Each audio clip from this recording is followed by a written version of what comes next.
All right, good people and bad people just as well. Welcome back to you again for another exciting episode and installation of As the Nick Turns on Evening Words here at WURD Radio. How you doing, folks? I'm Nick Taliaferro. Pleasure to make your acquaintance. I look forward to speaking with you a little bit later in the program or maybe throughout the week as we share thoughts and ideas one with the other.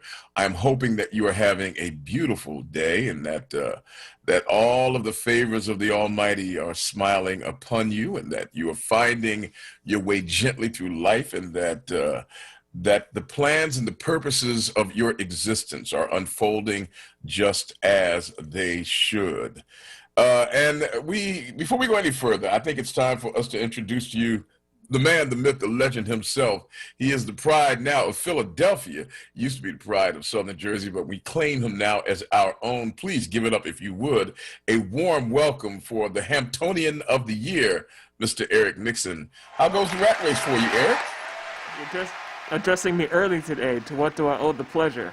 Well, I was going to see if you knew what made this day so special. Maybe I should ask it differently. If you knew what made this month so special? There are a few things that make this month special. Oh, then let's go ahead and list them in order, my fine sir. Age before beauty. Age before beauty? Okay, go ahead, continue.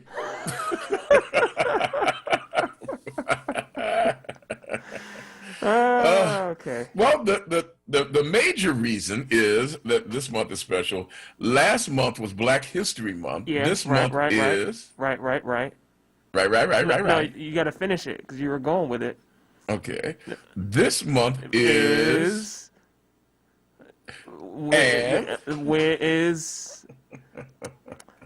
Women's There you go. Women's History Month. Say it loud and say it proud. Women's History Month. Women's History Month. That's right. And so this is the month that we not only review what makes women so great, and we not only take a look back at the journey and the struggle of women. For those of us who think that women have it easy, let me tell you, it doesn't just end with the challenges of physiology.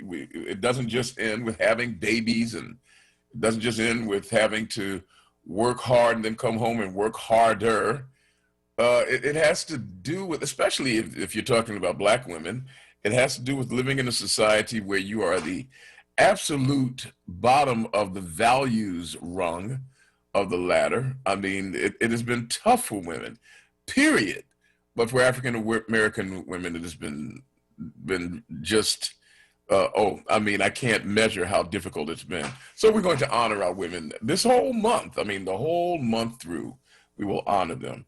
So how shall we start honoring them? If I were to ask you, Eric, what would you say should be done first to honor our sisters?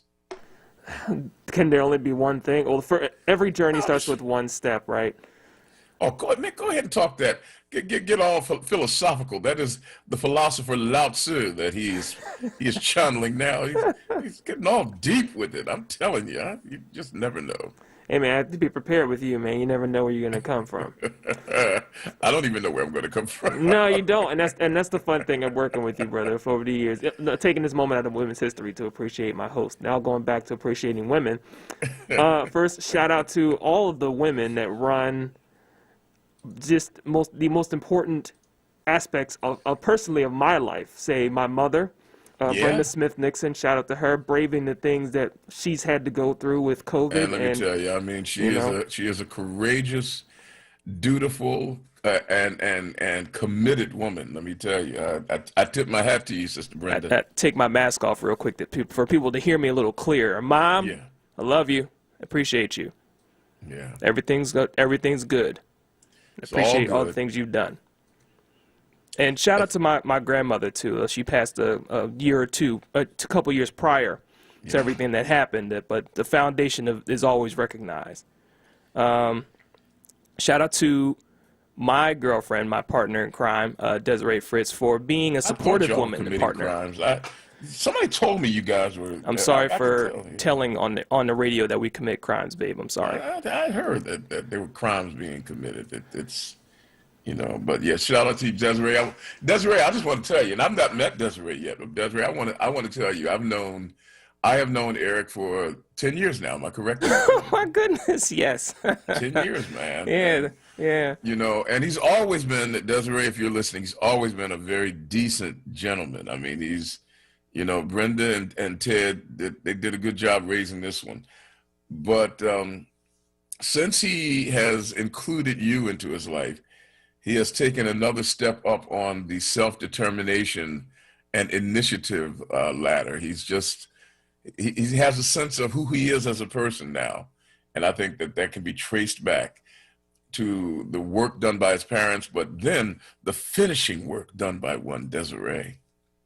There's something to think about, though, is your mother builds the foundation, and then your partner just it's like your mother builds you up as a castle, but then your partner just takes that work and just like polishes it up a little bit. I was thinking about that yesterday.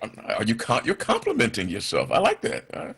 I didn't say they did a great job. I'm still a beat up jalopy. But the point being is that they make you better than what you were.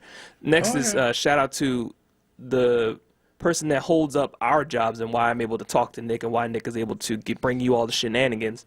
But albeit by Sarah, that time. Right? Shenanigans, right? Sarah. Well, last day we were on air. Sarah Lomax Reese holding it down as his president and CEO. And did you guys see Sarah yesterday on? I forget the ABC Sunday News show. No. At 11:30, they did a 15-minute special segment on the lives of both Cody Anderson and also Tony Brown. It was really focused on Cody though, and let me tell you, Sarah represented WURD with skill and aplomb and with strength and profundity. I was never so proud to be a WURD family member. I mean, she did a great job, and trust me, she had a lot of camera time. Does Sarah represent WURD or does WURD represent Sarah? I think Sarah represents WURD. I think so. Yeah, I think she waves the flag for the station. The station got started. She came after it was started, and then began to do some developments that really have led us into the next level. And she waves that flag proudly. Yes. And that's definitely the signs of a true leader. And also shout out to our program director, Dee Patel. Oh yeah, look, yeah. Dee is the darling of the station, man. She's a real newswoman, a very gentle voice. I tell you, for those of you, a program director is the person that all the talent is supposed to despise. That's what you're supposed to do. In a radio station, the program director is the person who cracks the whip at all of the people who are on air and the people who put the product on the air, and you're supposed to secretly try to figure out how can we push her over the bridge. But we all love Dee because she just knows her job and she gets it done well, and she doesn't raise her voice. You don't even know that your arm is behind your back being twisted until later on that night it's sore, and you realize that Dee got you to do what she wanted you to do. Yep. I'm noticing a lot of the reasons we're able to do what we're doing right now is because of women. I was just getting ready to say. And our sales director. The sales director is a woman. The CEO president's a woman. The program director is a woman. The media director is a woman. I mean, when you look at WURD, the fingerprints of women are very. I'm just beginning to realize something. I might have to file a discrimination. No, I'm only kidding. I mean, but it just goes to show. I mean, it's what's happening with women leading WURD isn't some exception to the rule. It just goes to show what happens when women get a fair opportunity and a fair chance. I'm going to share some stats with you, Eric, and with everybody else as we talk about Women's History Month. And let me tell you, this show is going to be risky. I'm going to tell you right now. I'm going to tell you what we're going to be doing in a few. But when it comes to women and not having a chance, I want to share some stats with you that talk about how women, especially Black women, just don't catch the break that they need. And if they did, I think about my mother who died a little over 3 years ago. My mom got through high school, but I don't know how she did it. Orphaned at a young age, growing up in the home of a woman who was as cruel as sin and Satan. I don't know the woman who raised my mother. Never met her. Don't even know her name, really. But I literally despise her because of, the way she treated my mom. If my mom had had the opportunities that my mother provided for me, my mother probably be not president, but emperor. But what she did with the nothing that she was given still amazes me. But here, listen to this. Black women enroll in college at a higher rate than men overall, and most notably, Black women enroll in college at a higher rate than white men. Between 2004 and 2014, the share of Black women with a bachelor's degree increased by 24%.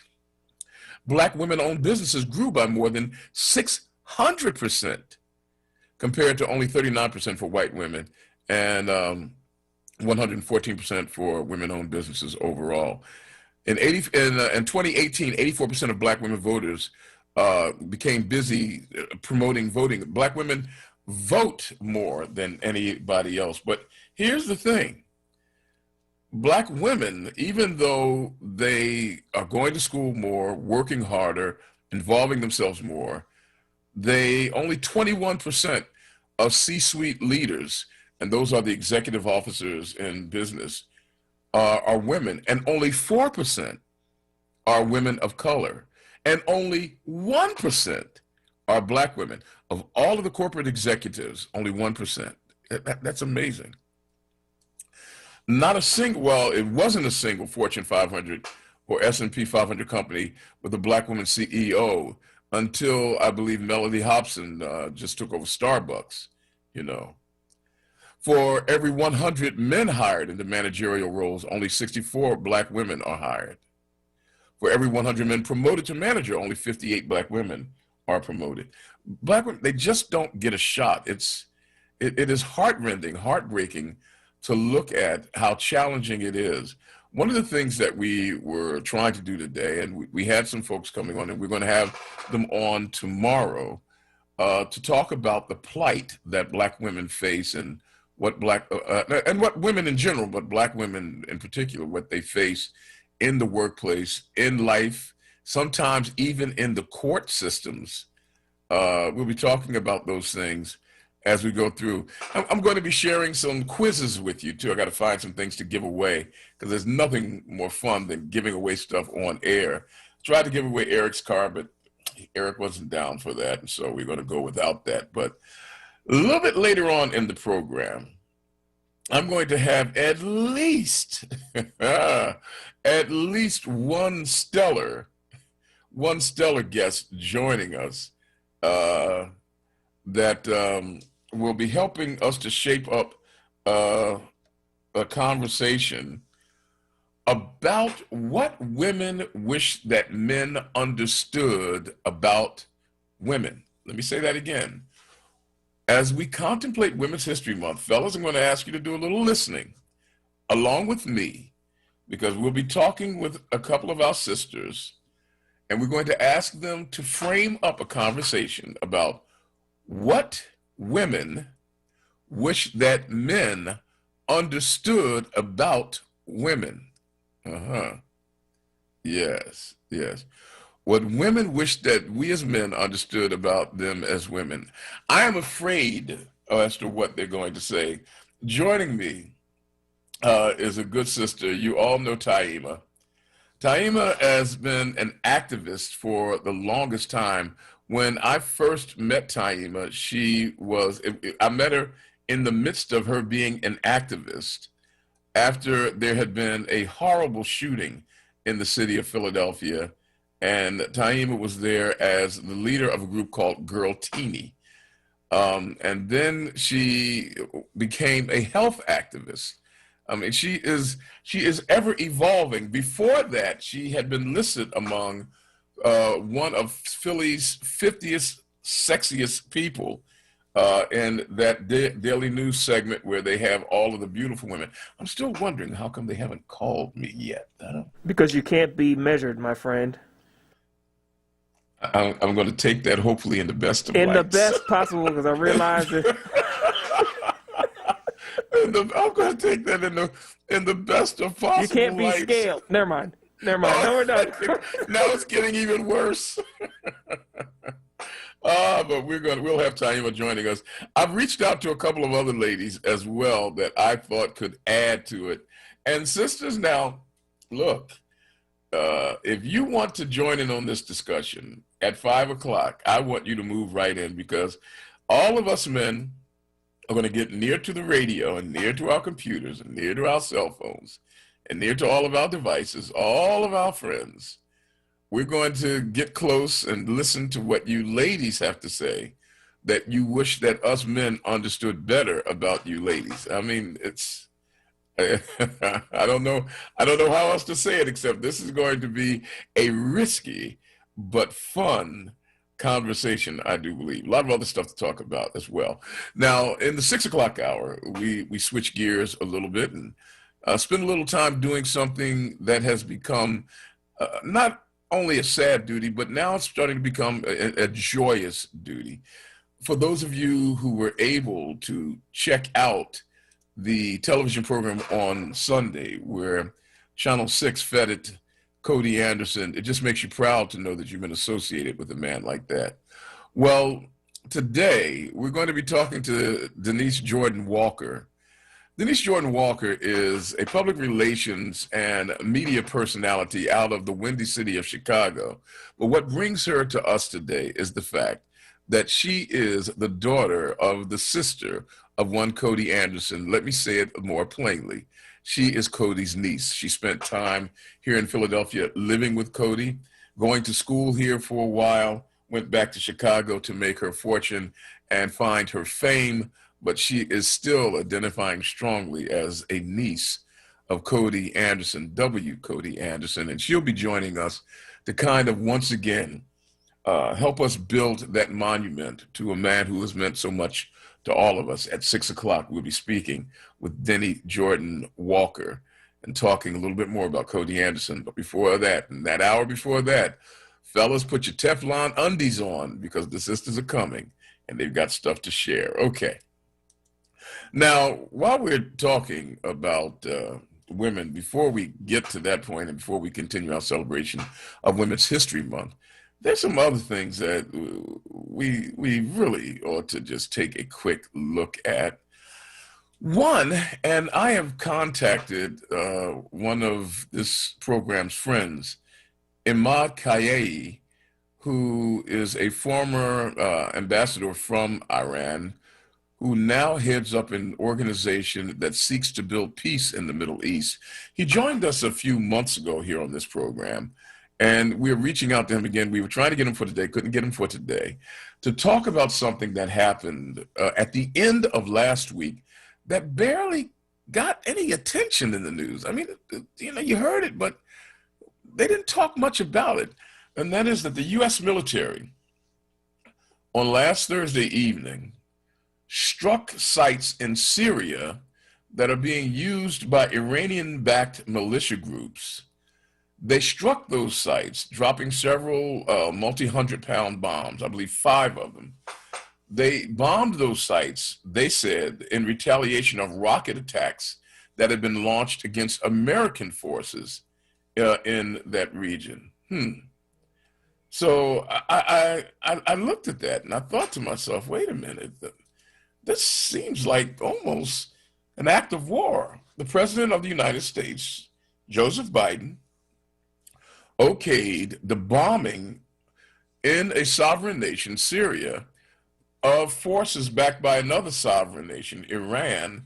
And as we all know, that part of the world sits on a powder keg. You want to be careful as how you throw off sparks. It is my understanding that several militiamen of the Iranian forces were killed during that strike. My understanding also is that Syria is not saying much about it because that portion of their land is being run by militia opposed to that government. And so they are probably friendly to the action. The first African-American Secretary of Defense, Lloyd Austin, says that he was confident, and I'm quoting him by using the word confident, that the sites that were bombed were the sites that had been used by Iranian-backed Shia militias who targeted U.S. and coalition forces in Iraq with rocket attacks. And the spokesman from the Pentagon said that the strikes took place at the direct behest and authorization of the President of the United States, Joe Biden. Now, I've got to tell you, we didn't hear about a whole lot of that in the news. And these are the kind of things that happen in an apparent vacuum, and before you know it, international tensions ramp up, and before you know it, you find yourself on the edge and the verge of war. I'm concerned about this one. I mean, it happened quietly, but I'm concerned about this one, and you should be also. I hope that you will take it into consideration somewhat. All right, now there's one other thing that I don't know if you heard the story of Kurt Reinhold. Last September in California, two police officers, and I had not heard this story at all. Two police officers in California stopped a man for jaywalking. I want to be clear about this. He wasn't jaywalking because he robbed a bank and was trying to get away. He wasn't jaywalking because he had shot somebody and was fleeing the scene. He just was jaywalking. In California, they will give you a ticket for jaywalking. I was stopped when I lived for a very short period of time in California. I was stopped for jaywalking. I remember laughing at the cop, and he said, "Sir, I assure you this is not funny." And I decided maybe it'd be better to stop laughing. And because I had asked him when he stopped me and said that I could get a ticket. When I told him I was from Philadelphia, he treated me like the ignoramus that I obviously was. And he says, "Well, in California, you can't jaywalk like that." And I said, what would you do? And pound my shoes? You know, because I'm funny. And he didn't think that was very funny. But this young man, Kurt Reinhold, I think he was in his 40s, was crossing the street against, you know, the law, jaywalking. And before you knew it, a man who was jaywalking ended up dead on the streets of California. We're going to look deeper into this story because initially you got the report, the same report. Well, he was resisting arrest. He reached for my gun, blah, blah, blah. Who shot John? And bang, a man is dead on the streets for jaywalking? Well, a video has recently come out.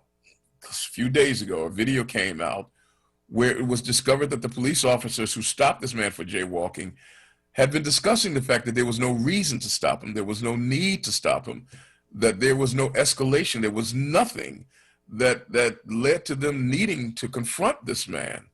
And in confronting him, before you knew it, the police officers actually ramped up and amped up the confrontation.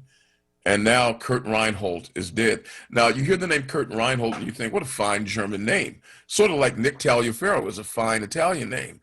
But if you look at me, you will discover that I ain't fine Italian. I am Negrotian. Kurt Reinhold is a black man. And this story, now maybe you guys heard about it and didn't tell me, but I'm just finding out about it. And I'm curious about this one. I want to look at it just a little bit deeper. All right, folks, we've got to take a quick break because it's time for the first pause of the program. Coming along at 5 o'clock, we are inviting our sisters to hold the fort. They will take over and they will share with us. This is one of these moments where sincerely, Sarita, really, if she weren't, you know, working tonight, I would have her right here talking about it because I know she would have thoughts on this one. We'll take the quick pause and then we'll come back and continue our conversation with you here on Evening Words with Nick on your favorite conversation station, WURD AM 900, 96.1 FM. The man in the studio, the first voice that you'll hear, Eric Nixon, if you should happen to call. Stay with us, folks. We'll be back after this. Now, a traffic update on WURD Radio. We're watching an accident this afternoon in Morristown, New Jersey, 38 eastbound between Nixon Drive and Pleasant Valley Avenue. We've got police on the scene there, and the traffic is jammed up. Also in the Garden State, 55 northbound slows between Deptford and the 42 freeway. On the PA side, we have an issue on the Blue Route 476. Northbound side, the off-ramp to Plymouth Meeting is shut down because of a sinkhole. Also, Schuylkill Expressway is seeing some volume on the westbound side between City Avenue and Belmont Avenue. Got some delays on 95 northbound, Line Expressway to Bridge Street. The Boulevard, that's heavy on the northbound side between the Schuylkill Expressway and Broad Street. Report brought to you by Liberty Mutual Insurance, where you only pay for what you need. Nobody should have to pay for one-size-fits-all insurance. Liberty Mutual customizes your insurance so you only pay for what you need. Customize and save with Liberty Mutual Insurance. And for more traffic information, just log on to sigalert.com. I'm Jason Lee with your Philadelphia area traffic.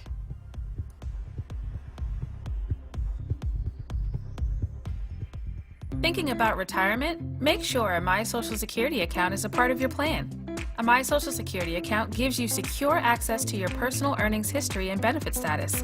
You can find out if you're eligible to receive benefits, compare retirement benefit estimates at different ages or dates, view spousal benefit estimates, and more. Plan for your future. Open a My Social Security account at ssa.gov/myaccount. Social Security, securing today and tomorrow. Produced at U.S. taxpayer expense. Livelihood, WURD Radio's new initiative, connecting Black Philadelphians with jobs, entrepreneurship resources, small business development information, and financial literacy tools. Tune in to WURD Radio for our weekly livelihood segments and every weekday show. For a full schedule, visit wordradio.com/livelihood. For more information on livelihood, visit wordworks.com. That's WURDWORKS.com. Now, a WURD weather update. Here's NBC 10 First Alert meteorologist Crystal Cly. Good afternoon. Those winds will start to crank up as we go into this evening, and especially overnight, where gusts 40 to 50 miles per hour are possible. Those strong winds will make it feel much colder than it actually is. The low temperature tonight, 24 in your Tuesday morning, with wind chills feeling more like the teens. 39 is the high on your Tuesday. Wind chills in the upper 20s and low 30s. Plenty of sunshine and still breezy through the afternoon. We do warm up, though, on Wednesday. The forecast high is 55 and mostly sunny. I'm NBC 10 First Alert meteorologist Crystal Cly with your most accurate forecast. Count on it. WURD TV. We're streaming live video of this conversation right now. Tune in on YouTube at onWURD or on Facebook at ForWord. WURD TV. Black Talk Media. You're listening to Evening Words, Hosted by Nick Taliaferro. exclusively on WURD Radio, 96.1 FM and 900 AM WURD. Indeed, indeed, ladies and gentlemen, boys and girls, thanks for joining us. It's going to be a great time in the old town tonight. As I was, I think I may have a second voice joining. This is going to be so much fun, so much fun. Women's History Month is before us. There is so much to learn about our sisters. Women's History Month needs to be celebrated more than we do, because there's so many women that we just don't know about, so many women that we have not heard about, so many accomplishments and achievements that need to be brought to the surface, so many positions, titles, and so many leadership markers that exist. When you think about women ruling nations, and I'm not talking modern nations, I'm talking about at a time when women barely had legal rights, and then you get a queen like Hatshepsut, who is ruling Egypt. I mean, she's so boss a ruler that they decide, look, we got to have to depict her as a man, and her monuments to this day still survive. There's so much to remember and to recall as we consider women in our lives. Women's History Month. Okay. 5 o'clock, fellas. They turn the tables on us between now and then. Let's just hear from you. Are there women in your life that you might wish to honor, to think about at this time? Names you might wish to extol? Women that you... Here's one. Here's something that we need to think about. The next mayor of the city of Philadelphia should be a woman. I'm telling you now. Look, this is just one man talking, but I'd like to think that I'm relatively well informed. I've had a privilege to work in the mayor's office. I've been involved in this city, grew up in this city, and looking at things with my finger on the pulse, I am perceiving that women, having not had an opportunity to lead the city, that their time not only has come, but has been here for a while, and now we need to recognize it. The next mayor of the city of Philadelphia should be a woman. The next president of the United States of America should be a woman. For the next few minutes, why don't you guys call me up and tell me who that woman should be as next mayor of the city of Philadelphia? Who do you think it might be, whether you want them to be it or not? Who do you hope it don't be? I mean, whatever it is, but I think that the next mayor should be a sister. When I say sister, I mean a female. I'm not being racial about that. So the phone line's open now, 215-634-8065, 215-634-8065. Give us a holler. Let us know your thoughts, and we will be glad to share those wonderful and sterling thoughts with the rest of our very interested and eager listeners right here at WURD. All righty then, let's see. And I'm recognizing that one of the reasons why I'm not being able to see who is on board is because I turned away from that side of my computer.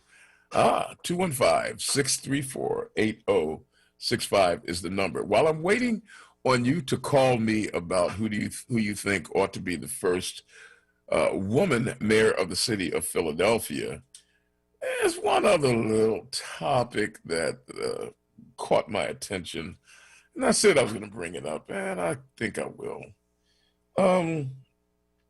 Let's see, the cancel culture thing, where instead of talking with people, negotiating with people, and so forth like that, I was kind of concerned over the weekend. There was a state legislator who took offense to the fact that people who were obese were being called in to get the vaccination before some other citizens. And this person was pretty insensitive and cavalier and said that he thought that's unfair. And he said he thought that let the seniors get the shots first and then let obese people get the shot first, or the seniors and then other people with other medical conditions. He was clearly trying to say, and many people say this, that obesity is a matter of choice, that you gain weight because you want to, you choose to, or you just don't choose to do those things that will prevent it. They don't understand the struggles of what it means to wrestle with weight issues, which I've done all my life. And so this guy was threatened with being dismissed and censored because he made that statement. I don't think he should have been censored because of it. I don't think he should have been threatened because of it. It was an opinion, poorly stated. But I think that we're going a little bit far with the idea that when somebody says something we don't like, let's get rid of them. And in this case, I think the man had a point to a certain degree. Look, as a person who's struggled with weight issues all of his life, I think that senior citizens should be preferred over me when it comes to getting the vaccine. If it's a choice between a senior citizen and myself, I would say that the seniors, and if it's a choice between somebody who has some other illness and me, I would say that they should get it. I don't have a problem with that one. I think we're going a little bit too far. I'm thinking, oh, well, just one man's opinion. 215-634-8065 is the number. And here's what we've got if you want to call to pay particular honor to some woman in your life who makes you think that the idea of honoring women on Women's History Month is a good one. Then we'd love for you to call and to share that, 215-634-8065. Some luminary in our community, some queen mother in your life, somebody in history who stands out for you. More importantly, I asked the question, who do you think would be the first female mayor? I am putting this out there, that the next mayor of the city of Philadelphia will be a female, and if not, then Eric will eat the tires off my car. And I'll make sure I safeguard that one this time. But I'm believing that the next mayor of Philadelphia will be a female. And I'm wondering whether or not you agree with that. And then last but not least, we were talking about, President of the United States. And so a lot of people think it'll be Kamala Harris, that she will be the next president of the United States. I'm not so sure. We wait to see, but I am thinking that the next president of the United States will be female. So we will wait and see about that. The phone lines are open for you at 215-634-8065. 215-634-8065 is our number. 215-634-8065. We were sharing some of the stats about women and the struggles that they face. And here's one that really stood out for me, that there is a pay gap between black women and their white counterparts. Black women are paid 38% less than white men, 21% less than white women, which means, of course, that white women are paid less than white men. White men are the preferred species in this country. And pay discrepancies lead to vast discrepancies in total wealth. Catch this one, folks. This one stopped my heart for a minute. The average black woman's net worth, you got to hear this one.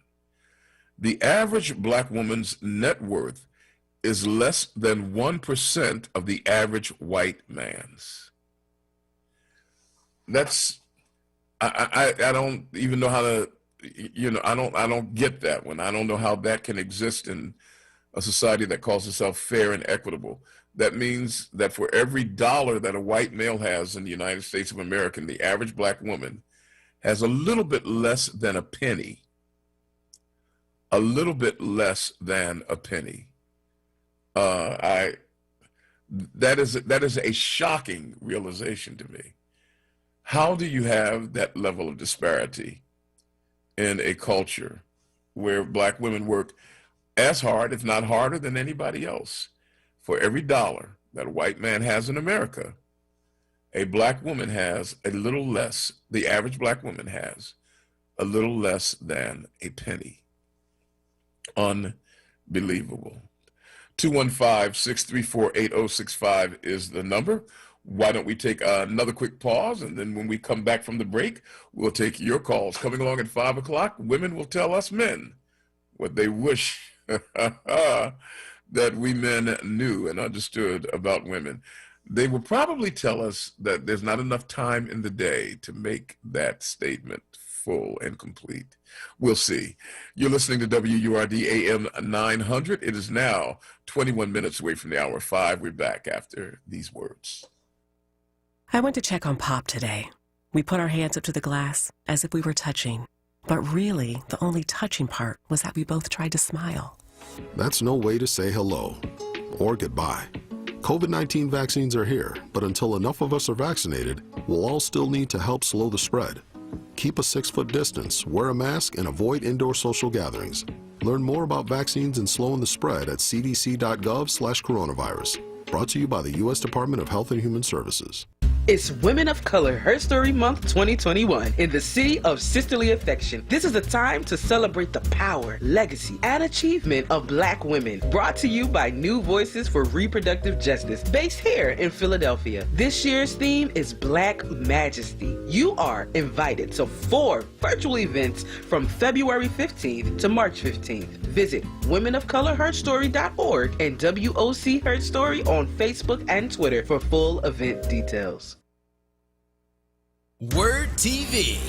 We're streaming live video of this conversation right now. Tune in on YouTube at onWURD or on Facebook at ForWord. WURD TV. Black Talk Media. You're listening to Evening Words, hosted by Nick Taliaferro, exclusively on WURD Radio, 96.1 FM and 900 AM WURD. All right, folks, coming along in just a few moments, we will have a couple of our sisters who will share with us a few points on this. Got a lot of comments coming in on our Facebook and other social media sites. Let's see. Cynthia, thank you for taking note of this as well. This bombing in Syria. We're going to be talking about that a little bit more during the week. There's something about this that rings the alarm bell in my soul. You know, whenever you drop bombs on somebody, that ain't just talking. You know, that's the precursor to war. I love the name Ingmar. I appreciate that. We'll take a look at this. I don't want to bring this up on air until I look at it first. Barbara says that the next mayor, Barbara Harris says the next mayor really should be female. Cynthia Logan says that Joanne Bell. Now, Joanne, I want you to realize something. I'm not saying this. Nick's not saying this. Cynthia's saying this. But I just happen to agree that Joanne would have made a great mayor. She may not want to do it right now, but she would have made a great mayor. And I'm telling you, somebody else sees it. Joanne Bell of the Black Women's Leadership Council is at the top of my list for mayor of the city of Philadelphia. Now, that's not me. That's not me. That's not Nick saying it. Joanne always says I try to put her up on a high tower where people can take shots at her. But Joanne, she knows where all the bones are buried. She understands the way the city works. She understands the way the state works. And let me tell you something, the way this country is set up, the country doesn't really recognize cities. The Constitution recognizes states. And in order to really run a city successfully, you've got to know how the state operates. That has been one of the problems with some of our mayoral administrations. They didn't realize that until you really know how the state works. You can't really make your city work. And Joanne understands that stuff as well as anybody. But if it's not Joanne, it ought to be some other sister somewhere who will be able to go to the second floor in City Hall and make the city run with a level of wisdom and compassion that seems to be a little bit more resonant with some of our sisters. All right, in a couple of minutes, I believe that I'll be joined, I'm looking forward to this so much, by a very astute and polished and intellectual young lady who will share with us some thoughts about what they wish that men understood about women. Fellas, I think that most of us think that we've got this thing down to pretty refined science. You know, look, we've been watching women all of our lives. Many of us have been raised by mothers. We think we know what women think and how they come across. And, you know, but I guess these sisters will tell us something a little bit different. We'll find that out in a moment or two. We look forward to that. At 5 o'clock, we'll be joined by my good sister Taima, who will share with us some of her unique perspective, and I can only imagine what some of those thoughts will be, and hopefully you'll be joining us as well. I'm looking forward to that. The time is now, just about quarter of the hour of 5 o'clock in the city of Philadelphia. In a few moments or so, Dr. Akuya Botang, who is a psychotherapist here in the city of Philadelphia, will give us just a few thoughts on the topic and steer us in a direction that will allow us to launch into the deep waters in the 5 o'clock hour about what it is that women wish that men understood better about women. Fellas, at some point, and I've asked you to take a back seat, but at some point, we're going to ask you to chime in as well as to whether or not you think you already understand it, but you just might not be getting credit for the understanding. We will see as to what your thoughts are on this. Okay, I tell you, this is really good, folks. A little bit later on in the program, I'm hoping that we will be joined by one of our former co-workers from WURD, who has served as a director of communications in a couple of different capacities in government, and I am looking forward to that one. Here's a couple of other names that have been shared. Elaine says that the next mayor should be Sherelle Parker or Rebecca Reinhardt. Oh, interesting. Sherelle Parker, who is the city councilwoman from the 9th Councilmanic District, if I have it correct, up in East Oak Lane, the top northwest section of the city, a seat that had been held for years by Marion Tasco. And Rebecca Reinhardt is the city solicitor, if I am correct. Am I correct in that, city solicitor? You're correct about every once in a while my brain plays tricks Parker. on me, but You are correct about Parker. That was interesting. What was that you said, Eric? You are correct about Parker. I am correct about Parker. Ninth Councilmanic District. The ninth, yes. I hope that I am not mistaken about Rebecca Reinhardt. She's been making some noise recently, taking the mayor on every once in a while, doing things that has that slight tinge of I may be running for another office. Many What did you say her that title was again? I said city solicitor. No, she's city controller, isn't she? There you go. Doggone you know what? I knew it was city C. And after you said that, city controller. I almost had you.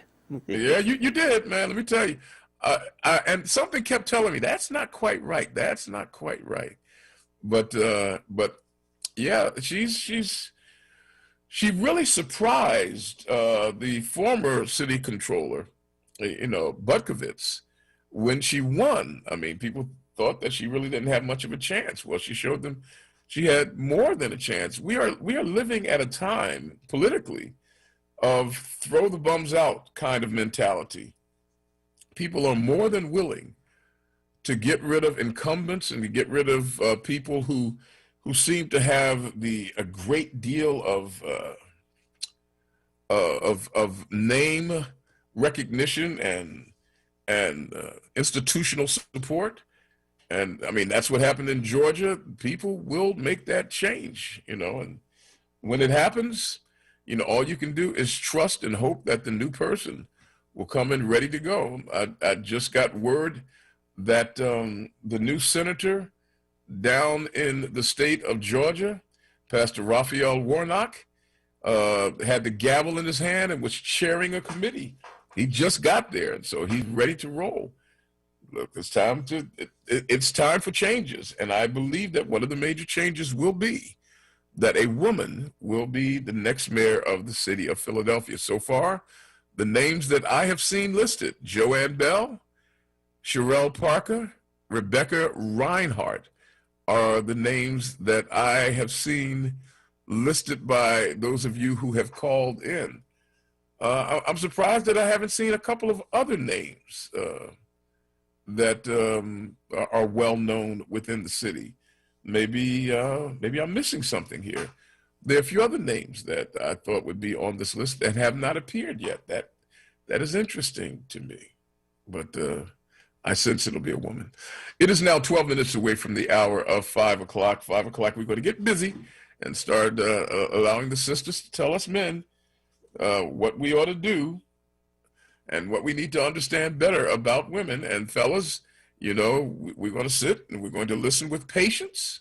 We're not going to do a lot of mansplaining. We're not going to try to demonstrate that we already understand. We're just going to listen and see if we can grow from this experience. And then when Man's History Month comes along, what you say, there is no Man's History Month? Really? That ain't fair. Is that fair?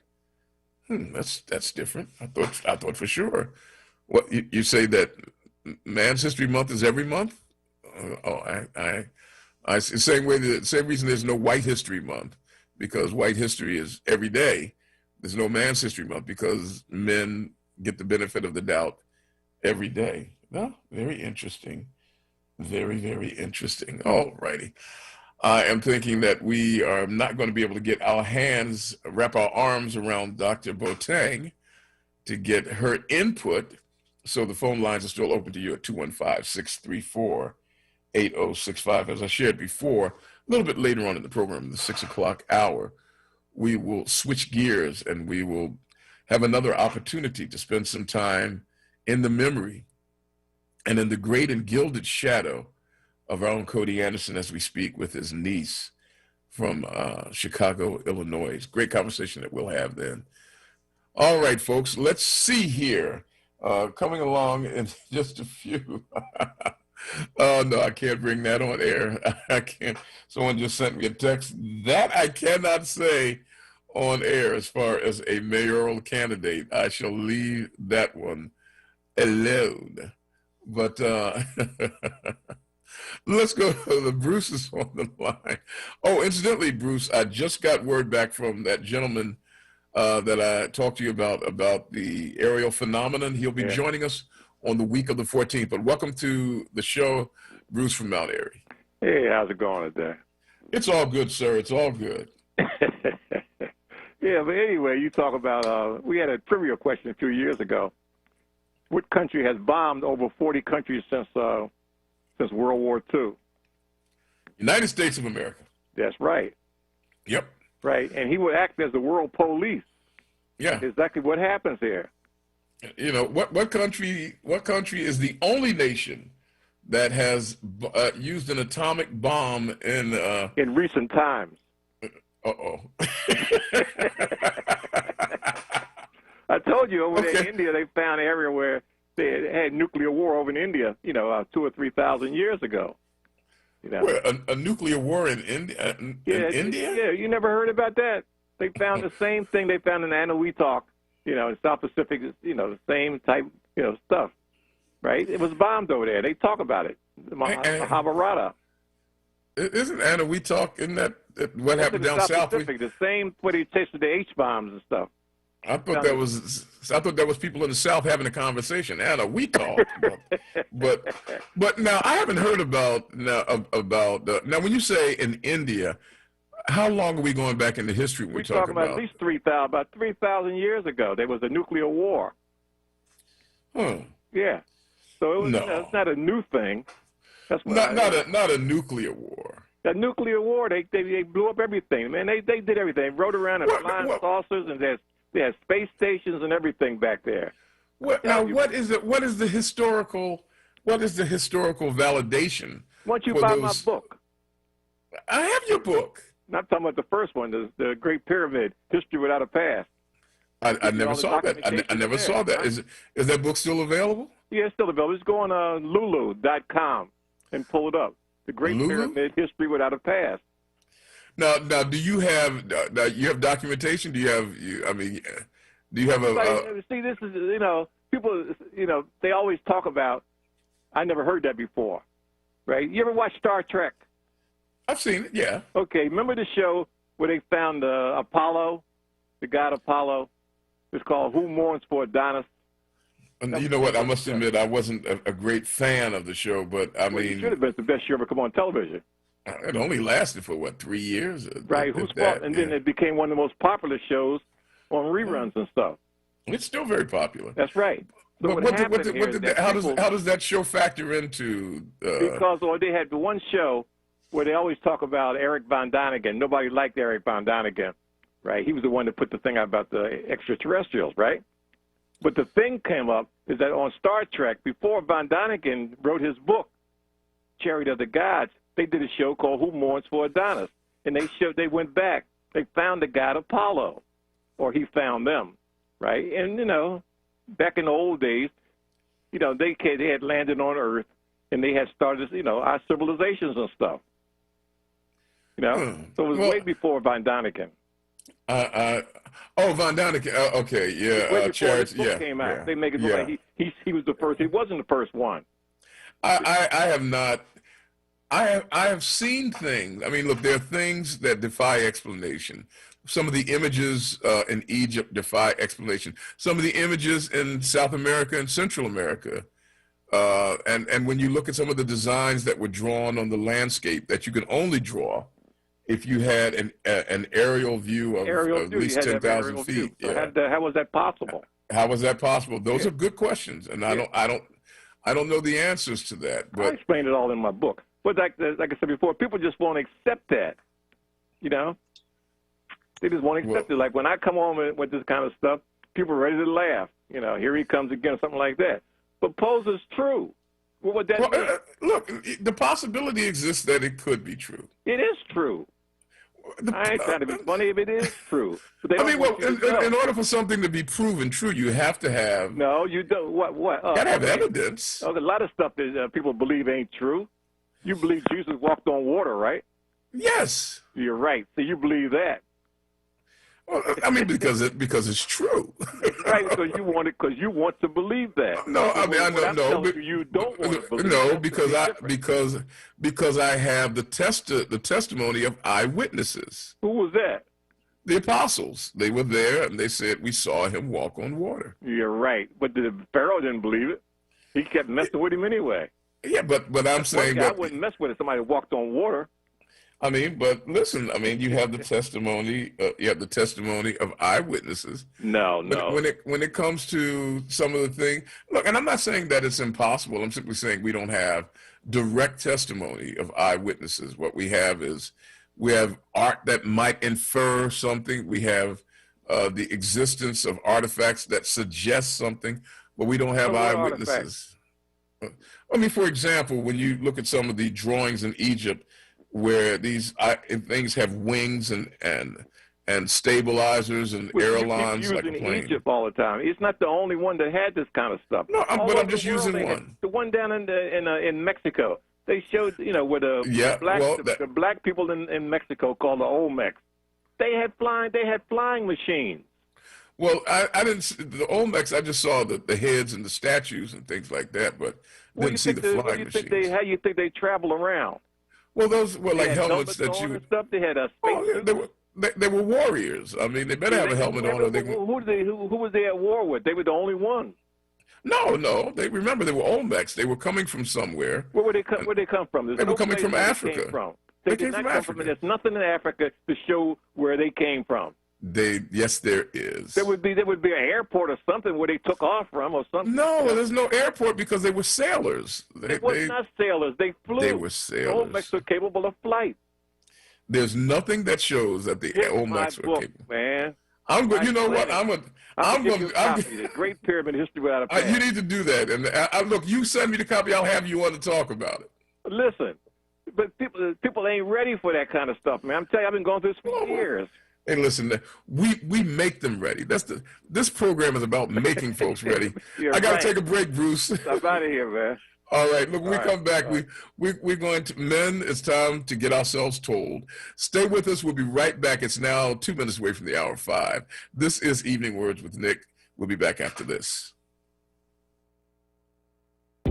Hey, Word family. Our friends at Amoroso's Baking Company are hiring right now. Amoroso's has been baking the delicious bread in our community for over 100 years, and they want you to join their team today. The old and the young love Amoroso's, and they are hiring right now. Check it out. They offer fair pay and provide health, dental, and prescription plans after 90 days employment. Call 856-754-0355 or visit amorososbaking.com for details. Clark Roofing Company has over 30 years of quality roofing experience, providing exceptional customer service, honesty, and professionalism. Clark Roofing is a second-generation master roofer, installing top-quality roofing systems for commercial and residential properties across the tri-state area. For fast, dependable service, call 215-365-ROOF. That's 215-365-7663.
This is WURD Radio, 96.1 FM and 900 AM WURD Philadelphia. Black Talk Media. WURD TV. We're streaming live video of this conversation right now. Tune in on YouTube at onWURD or on Facebook at ForWord. WURD TV. Black Talk Media. You're listening to Evening Words, hosted by Nick Taliaferro, exclusively on WURD Radio, 96.1 FM and 900 AM WURD. I'm home. Stay tight. Here we go, ladies and gentlemen. We are back, and we're going to be moving through this. I've got 3 stellar women one by one, and then the anchor person is going to drive this home for us. We're going to start off real quick. We're talking about what women wish that men understood better about women. We're starting off with a young lady who has prepared herself to be a helping professional of the first order. She is Dr. Akua K. Boateng. Dr. Boateng, I know you've got a meeting you've got to run to, but if you can just flesh it out or start it off for us and tell us, what do you think that women wish that men understood better about women? Oh, Nick, thank you for having me. First of all, I think this is an important topic. I know there are many women that are listening right now that could just say so many things and list off a bunch of things. But I would say the number one thing that I hear speaking with women on a day-to-day basis, I just want to be heard. I want to be heard. I want to be heard. I don't need, and sometimes it's not even that I need anything fixed. I don't need you to come in and rearrange things. I don't need advice. Sometimes it's really just about listening. The example that I give, and sometimes in my couples work with people, the example that I give is that if you can think of one of the best ball players, and it could be Steph Curry, right? Okay. Steph Curry is the best when he has someone that can have a clean assist. Just feed him the ball and he will fly. And so sometimes women just need a feeder. They need nods. They need active listening. They need someone that will be with them in the process as they navigate it themselves. Being heard looks like holding space for women. Okay. Being heard, holding space, being open and receptive and listening. Dr. Boateng, I know that you are busy, you're tied up. I want to thank you for getting us started, and we will be having you back in short order. Yes, thank you. All righty. Hey, look, folks, one by one, I'm introducing them, and the anchor person is a young lady that I have. She is really colorful. Give me a second. I will deliver you into the waiting arms and intellect of Taima. But before that, a good friend of mine, a young lady who is a part of the WURD family, who worked at WURD for several years, went on to serve as the communications director for the 3rd Congressional District. I'm not 3rd Congressional, the 3rd Senatorial District in the state of Pennsylvania, and now serves in a similar role in the Board of Education for the state of Pennsylvania, Kendall Alexander. Kendall, how you feeling? Good evening, Nick. It's great to be back. It's good to hear your voice on air again. You know, right. I'm thinking that this is where you belong. This is where you belong. I know that you have to run as well, but give me one thing that, as a younger woman, and you, without, you never tell a woman's age, but you are. What's the category you're in? You're not a millennial. You're. I am a millennial. I am. Are you really? She's younger than me. I embrace it. Okay. All right. Well, as a younger woman, what do you perceive that women wish that men understood better about women? You know, honestly, I thought about this a lot. But one thing I can definitely say, and I would love to join the conversation afterwards as well, is that independence is not a bad word. Just because I'm independent, it doesn't mean that I don't need your care. It just means that I don't need you to carry me. I don't need, not that I don't need your care, I don't need you to carry me. So women want, they want men to respect their independence. Is that what I'm hearing? Absolutely. That's correct. So when you go to open your door, when I go to open your door, I back up and say, you know, she can open her own door. Is that it? I mean, I think that that's still nice. I don't think chivalry is dead, but I think there's layers to it. Well, give me a good example as to how I would respect your independence. How you wouldn't? How I would, or how I wouldn't. Either way, yeah. How you would respect my independence is an example would be not necessarily having to feel like you have to fit the bill for everything. Okay. Look, you got me there. At the end of the day, I mean, it's nice if we have. I'm more than willing to share that bill. Some women will not agree with me on that, and that's fine. But you know, I think at the end of the day, that also takes a level of communication and conversation. So I think that initially you have to have the conversation. And typically with, at least I can speak on my behalf, I'm used to being able to do things myself, you know, and so having a counterpart there, I need them to not feel intimidated and to realize that, you know, I still appreciate your input and your guidance. But when it comes to taking care of my house, taking care of the things that I need to do for a living, I have that. Now, I'll listen to your advice, but at the same time, I don't need you to take care of me. Well said. And she is willing to share the bill. Fellas, remember that now. Hey, Kendall, get back to that meeting. I love and respect you, and I appreciate you joining us. Absolutely. Thank you. You got it. And now, ladies and gentlemen, without any further ado, she is #1 on the hit parade and on your scorecard. I met this woman at a time when someone needed to stand up for the women of the city of Philadelphia. She was the founder and is the founder and executive director of Pink Soldiers Foundation and the CEO and founder of Girl Teeny. These groups stand in a position to advocate particularly for younger ladies, but more importantly, to make sure that women understand their own sense of agency and capacity. She had been listed among Philadelphia's sexiest singles. She earned that right. And she is now one of Philadelphia's greatest health advocates. Please make welcome the woman who was the model of the song I'm Every Woman, Taima Sanchez. Taima, how you doing, sister? Now you have me blushing. I mean, look, come on, you are really, look, you're a Renaissance woman. You have the ability to recreate yourself on a regular basis. I mean, like right now, you know, you look like someone's gentle 3rd or 4th grade teacher.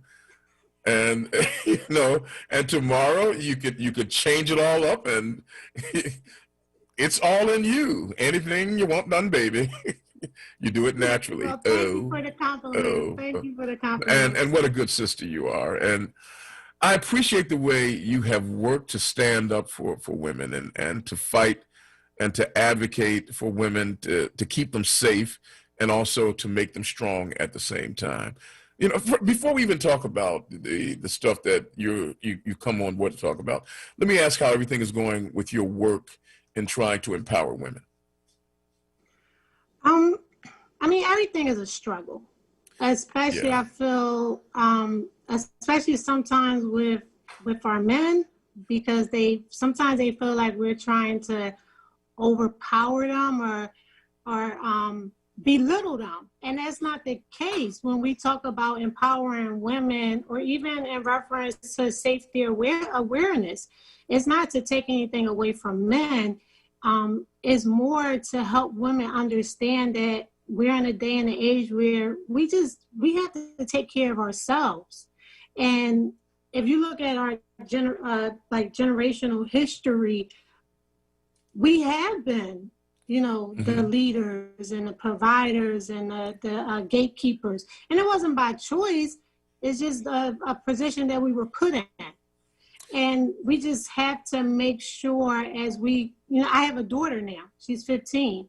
Right. When I had my 2 sons, they're 27, 28, and 25. The way I move and operate with her, I did. Your sons are 28 and 25? Yeah. Good grief. How long have I known you? Okay. Yes. Very long. Okay. Wow. Okay.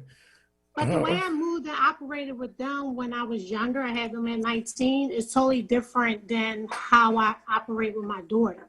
So I conduct myself in a different way because I'm her first example. Okay. Okay. Now, well, let's move over a little bit now and start talking about men. You know, I know that you're very limited experience growing, you know, being in a cloistered nunnery that, you know, very few fellas, but what do you wish, and as you think back in the relationships that you may have had and the relationship that you've seen, what do you look at and say, boy, I wish men understood this better about women? Okay. So first, let me just put a disclaimer. When I'm speaking more from my own personal Absolutely. experiences. I haven't, had a conversation with people, but I want to kind of piggyback off of what Dr. Boteig stated in reference to listen. Yes. Okay. In reference to listening. I think sometimes men, especially in relationships, they say we're emotional, but they can be very emotional. So when something is going on and you might be quiet or you might be a little drawn back, or our faces might show that we might have attitude. They take it personally. So they think it's about them. Instead of just asking, is everything okay? And if you ask that question, is everything okay? It might open her up to being able to talk about what's on our minds. Because sometimes we don't want to like spill everything out. But when you open that door, then you find out it's not about you. But majority of times, men, if we have an attitude or we're quiet, they instantly, you become a product of your environment. So if we're kind of shut down, they become shut down. And then you go a week or a couple of days with people not speaking to each other, and nobody even know why we're not talking. And then when the conversation opens up, he'll say, well, I wasn't speaking to you because you wasn't speaking to me. You don't even know what my issue was. So you say men become a little emotional, and then do we become defensive? Is that? I think you become defensive, and I think they start to overthink things, and I might get shot for this, but they become like the victim. So it's like, and the victim part becomes when they shut down or they start to have this attitude because they feel that energy coming from you. But it's not even about them. I'm almost sure that a lot of men probably feel that that's the way women respond to men, that they they're not hearing, and I don't know, maybe it's a two-way street there. I mean, but we're listening to you right now. So you're saying one of the things that you wish that men would be more willing to listen and to not take it personally and not become defensive. And become a little more emotionally open to being able to step back and just ask, is everything okay? Can I give you an example? Sure, you can. By all means. Okay. So me and my boyfriend, we was on a trip, and it was the end of the trip, and I'm looking out the window, and I'm kind of quiet. And I'm always kind of on 100. But at this one particular moment, I was just quiet. I'm looking out the window. I'm just really in my own world. And I don't know if he felt some type of energy. I don't know. But he texted me, and he was just like, is everything okay? And it just you guys were, me. Wait. We were in the same place? Was driving us back to the airport. Oh, okay. So he wanted to communicate that to you, right? Okay. Well, other people were in the car too because we were going to the airport. Okay, so he wanted to communicate that said, privately. Okay. And he was just checking in. He was checking in. He seen that I was quiet. Whatever, I don't really know what might have been going on in his mind, but to me, it felt like he was just checking in. He was making sure that everything, you okay? You're a little quiet. That was a good thing, though, right? Yes. Okay. I'm just saying that was a good thing. Okay, an example of what he ought to do. Yeah. Okay, all right. Yes.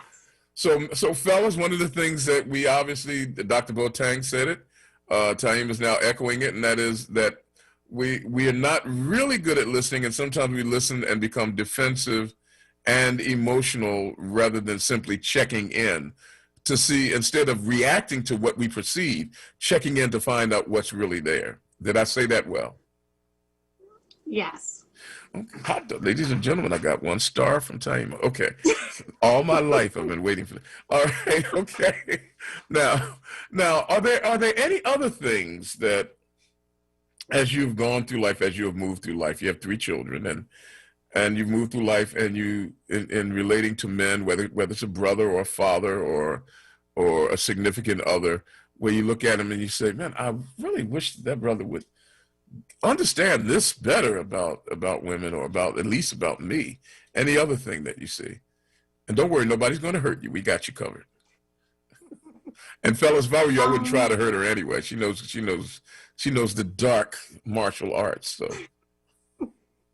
So, before we came on, I had my little list. So if you keep seeing me going over to the side, go ahead. Let's hear it. So to answer that question, I think it would be understanding that the title alpha woman. Yes. I don't think a lot of us women gravitate to that title, even though we're given it. I think a lot of times we're leading because we have to. This is the hand that we've been dealt. But behind closed doors, either it be relationships or it be relationships within your family realm, we want to be led. And especially if we're being led in a proper way that's not going to bring us harm. So we don't always want to be the thinkers. Like sometimes it becomes exhausting. If you're at work and you're the leader there, of course, with our children to a certain extent, as mothers, we're the leaders. When we with our man or even a male figure, we want to know that we can just take that armor off. And even if we closing our eyes, we trust you enough that you want to lead us in the right way. Now, I've noticed, I'm trying to see if Kendall has come back, because this ties into something that she had said. Kendall, are you back with us there, or is that just somewhat? Yes. Oh, somewhat. Oh, okay. Because I'm just noticing, because that it's a difficult dance. Because what Taima just said is that there are times women want to take off the armor. They wish men want to take off the armor, and they would like to have the man to demonstrate a level of facility and leadership. Am I saying that right, Taima? Yes. Okay, but on the other hand, Kendall, you were saying that one of the things that you wanted men to understand is that you want, it's a level of independence, that you don't have to, you can care without carrying me. So, ladies, do you see how that could be kind of difficult for a man to figure out, when to stand up and say, I am man, hear me roar, and to lead, and when to step back and let you be independent? So how are we supposed to figure that one out? So I understand your point. I think that, again, back to what I was previously saying, it takes a level of communication. And that takes a level of maturity for both parties to have that conversation.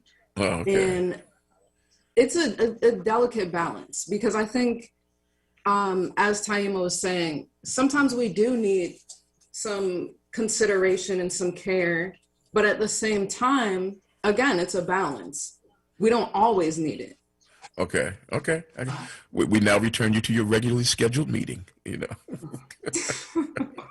All right, okay, so, Taima, you're good at examples. Now, give me an example of when you wanted to take the armor off and have the man demonstrate leadership, and when he either failed to do it or when he did it in such a way where you stood back and said, my hero.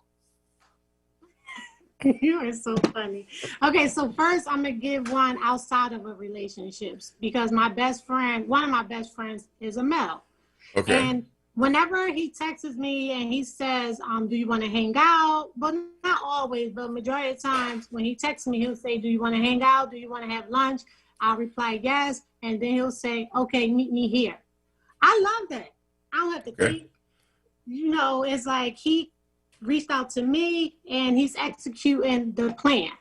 Where sometimes you'll have a situation where a guy might say, do you want to go out? Do you want to get something to eat? You say yes. All right, well, you choose the place. I don't feel like thinking. You don't want to ask me. And see, Nick, I keep it 100. Like, in my mind, I'm thinking, like, you reached out to me. Well, I got to figure it out. No, but it's not a date, so... I mean, if your girl... I gave you twofold. So okay. Even in a relationship, if it's a relationship and it's, again, I only can speak for myself. where I like, as Kendall said, I like that balance. I like where I like to be sometimes put in check because I know I'm a handful. So I want somebody to say to me like, no, I don't need you to always pick everything. Yes, Sit your Lord. butt down and let me take care of it. I want to stand up in the church and testify to Taima. Do be a handful. Let the record show. I bear witness. We're going to take a quick break. Taima Sanchez of Girl Teeny and It's not that funny, Nick. No, it ain't. No. Look, we're back with some serious talk here. This is real. This is real talk with a real sister here. Taima Sanchez is with us. Kendall she's sitting in the cut because she's in a meeting as well. But we're trying to share some things as we begin our Women's History Month. We're trying to share some things that women wish that men understood better about women. Hey, why don't we get you involved in this? 215-634-8065 is the number, 215-634-8065. Fellas, if you think you need to respond, we will open the line so that you can do so. When we come back from the break, we'll start taking your calls and continuing our conversation with Taima Sanchez, Kendall Alexander in the cut, and with you right here on WURD Radio. Stay with us.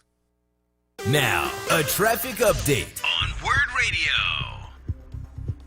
Got a problem in Camden, New Jersey this afternoon, 676 southbound. The off-ramp to Morgan Boulevard is shut down. We have a crash there and a fuel spill, so that cleanup could take quite a while. 676 southbound at Morgan Boulevard, the off-ramp is shut down. In Plymouth Meeting, it's a situation on the Blue Route 476 northbound. The off-ramp to Plymouth Meeting, that is closed because of a sinkhole. Delays on the Boulevard northbound, Schuylkill to Broad Street. Schuylkill eastbound jams Montgomery Drive to University Avenue. A bit stop and go before that Conchie curve out to Belmont. We've got some heavy volume on 95 southbound Coppin Avenue to Bridge. Report brought to you by Liberty Mutual Insurance, where you only pay for what you need. Nobody should have to pay for one-size-fits-all insurance. Liberty Mutual customizes your insurance so you only pay for what you need. Customize and save with Liberty Mutual Insurance. That's Liberty Mutual Insurance. And for more traffic information, just log on to sigalert.com. I'm Jason Lee with your Philadelphia area traffic. Well, the kids are in bed. Time for a little grown-up quiet time. What do you mean quiet time? It's your birthday. We're about to party. Haha, funny. It's gonna have to be a you and me party this year. You know we can't have anybody over. Well, your mom and dad are coming from Florida. Sis will be here from California. Oh, and a couple of old friends from just about everywhere will be showing up. They should all be here about now. COVID-19 has changed the way we do things, for now. But social distancing doesn't mean you can't be social. COVID-19 doesn't have to keep us apart. Friends and family are finding new ways to be together, especially with how hard it's hitting the Black community. Vaccines are here, but until enough of us are vaccinated, we still have to be down with slowing the spread. Keep a 6-foot distance, wear a mask, and avoid indoor social gatherings. Learn more about vaccines and slowing the spread at cdc.gov/coronavirus. Brought to you by the U.S. Department of Health and Human Services. James Schuler Memorial Boxing Gym presents Around the Way Rumbling, an amateur boxing event Saturday, March 6th. The first bout is at 2 p.m. at James Schuler Memorial Gym, located at 750 North Brooklyn Street, off of 42nd and Lancaster Avenue. Boxing saves lives, and this is the perfect time to join the gym. Monthly memberships and boxing lessons are available for ages 7 through 70.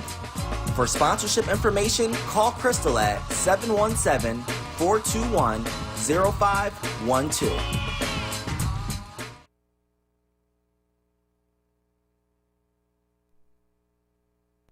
Now, a WURD weather update. Here's NBC 10 First Alert meteorologist Crystal Cly. Good afternoon. Those winds will start to crank up as we go into this evening, and especially overnight, where gusts 40 to 50 miles per hour are possible. Those strong winds will make it feel much colder than it actually is. The low temperature tonight, 24 into your Tuesday morning, with wind chills feeling more like the teens. 39 is the high on your Tuesday. Wind chills in the upper 20s and low 30s. Plenty of sunshine and still breezy through the afternoon. We do warm up, though, on Wednesday. The forecast high is 55 and mostly sunny. I'm NBC 10 First Alert meteorologist Crystal Cly with your most accurate forecast. Count on it. WURD TV. We're streaming live video of this conversation right now. Tune in on YouTube at onWURD or on Facebook at ForWord. WURD TV. Black Talk Media. You're listening to Evening Words, hosted by Nick Taliaferro, exclusively on WURD Radio, 96.1 FM and 900 AM WURD. Ladies and gentlemen, I could charge admission for the conversation that we have during the break. Let me tell you, I could charge cash up front. You know, joining us in the virtual studio is a young lady that I've known for a few years. She is an activist when it comes to supporting and advocating on behalf of women. Taima Sanchez is the founder and the CEO of Girl Teeny. She has been on the front line, making sure that women are protected and respected for years. And she joins me in this conversation to talk about what women wish that men understood better about women. Previous to that, we had Dr. Akuya Botang, who joined us. Dr. Botang is a therapist here in the city of Philadelphia. She has been on the station several times sharing her expertise. Kendall Alexander is with us and with someone else at the same time. That sounds like something that's going to have to go to court. She's in the cut in a meeting. Every once in a while when we go off track, she comes back in to steer us straight. We've opened the phone line so that you can call in at 215-634-8065. As we begin Women's History Month, we're talking about what women wish that men understood better about women. So far, what we talked about is women wish that men would listen better and not become so emotionally involved in the listening that they forget to check in to figure out what the women are learning. And then Taima advanced the notion that at times women, after always having to be, quote, the alpha woman at work and in other situations, they want to let go, take off the armor, and they look forward to the man being, well, put it like this, even if they're friends, they want the man to exercise some leadership. Now, in your relationships with men who are not, you know, they're just friends, you still hold them to a different standard as you would than you do your female friends. Am I correct in that? Well, yes, because at the end of the day, even how though come that is? Yeah. Well, because he's still a man. Even though he's my friend, he's still a man. So what does that suggest he should be either prepared to do or that he shouldn't, or you do not wish for him to do because he's a man? As a male friend, how does what difference, what is the quality of the difference there? We're friends. You and I go out, we have lunch. What do you expect differently than if you went out with Kendall and had lunch? And this is my best friend? This is like my male friend? Or yeah, male friend. Yeah, we're just male friends, you know. Okay, nothing. Okay, we're not trying to go down there. No. Okay. No. It probably would be the same as me and Kendall going out. We probably would split the bill, or we might take turns. So one time he's paying the bill, one time I'm paying the bill. It's been times where I might have paid the bill and he paid the tip, vice versa. I don't look at it as just because I'm a woman and he's taking me out, he's supposed to pay. Okay. All right. Let's see. Okay, we're gonna get another gentleman in here. Fellas, it's time for us to come in and take charge. That's how you let me get my gloves. Girl Teeny is about to become. It's time, ladies and gentlemen, to get it started. Michael on a cell phone. Welcome to the conversation with Taima Sanchez. Thanks for joining us. Greetings. I don't know if you can hear me. I could be in a bad cell area. No, we hear you pretty well. Okay. What I would like to inquire is, when do women realize they have to compete? Case in point, you want me to bring these attributes to the table to come like some gladiator for you, but what do you bring? I mean, not you per se, but do females realize that they're going to have to compete for us, especially the quality that you're looking for might be scarce? So that's what I wish they knew. And another thing I would like to inquire is, when you make your selections, what is your criteria? Is it always about survival? Is it always about, will I eat today? So, okay, let's make sure we understand both of those questions. When do women you said women have to realize that as they are expecting things, that they have to bring certain qualities and characteristics to the table. Am I hearing you right, Michael? You have to, because they outnumber us, and the higher quality they want, the lower their numbers get. So now you have to get into a competitive arena at this point. Oh, so you're saying women need to compete more for you, Michael? Is that what I'm hearing? Absolutely. Go ahead.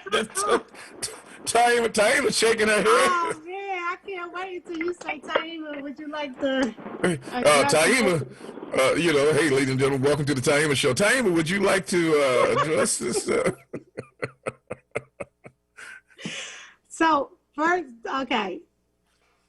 Again, I only can speak for myself. I don't walk into any situation feeling like I have to compete.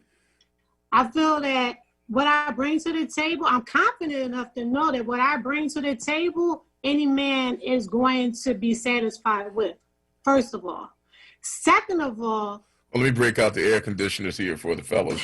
Okay, continue, please.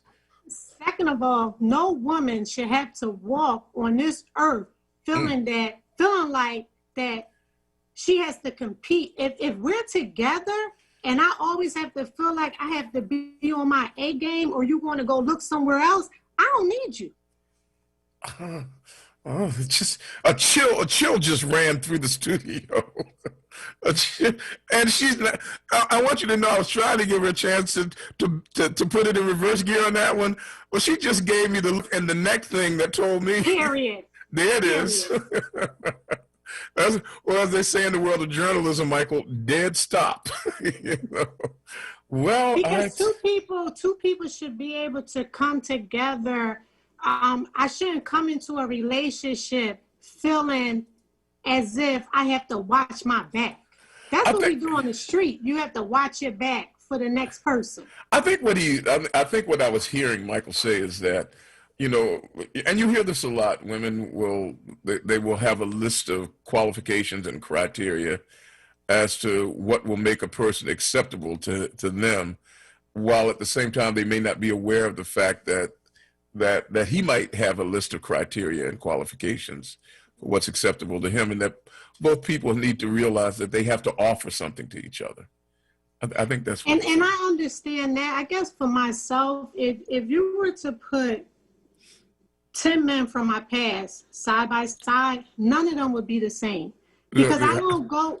How many men for you? I'm just saying 10. I am 47. I better have been able to, find 10 men that was interested in me.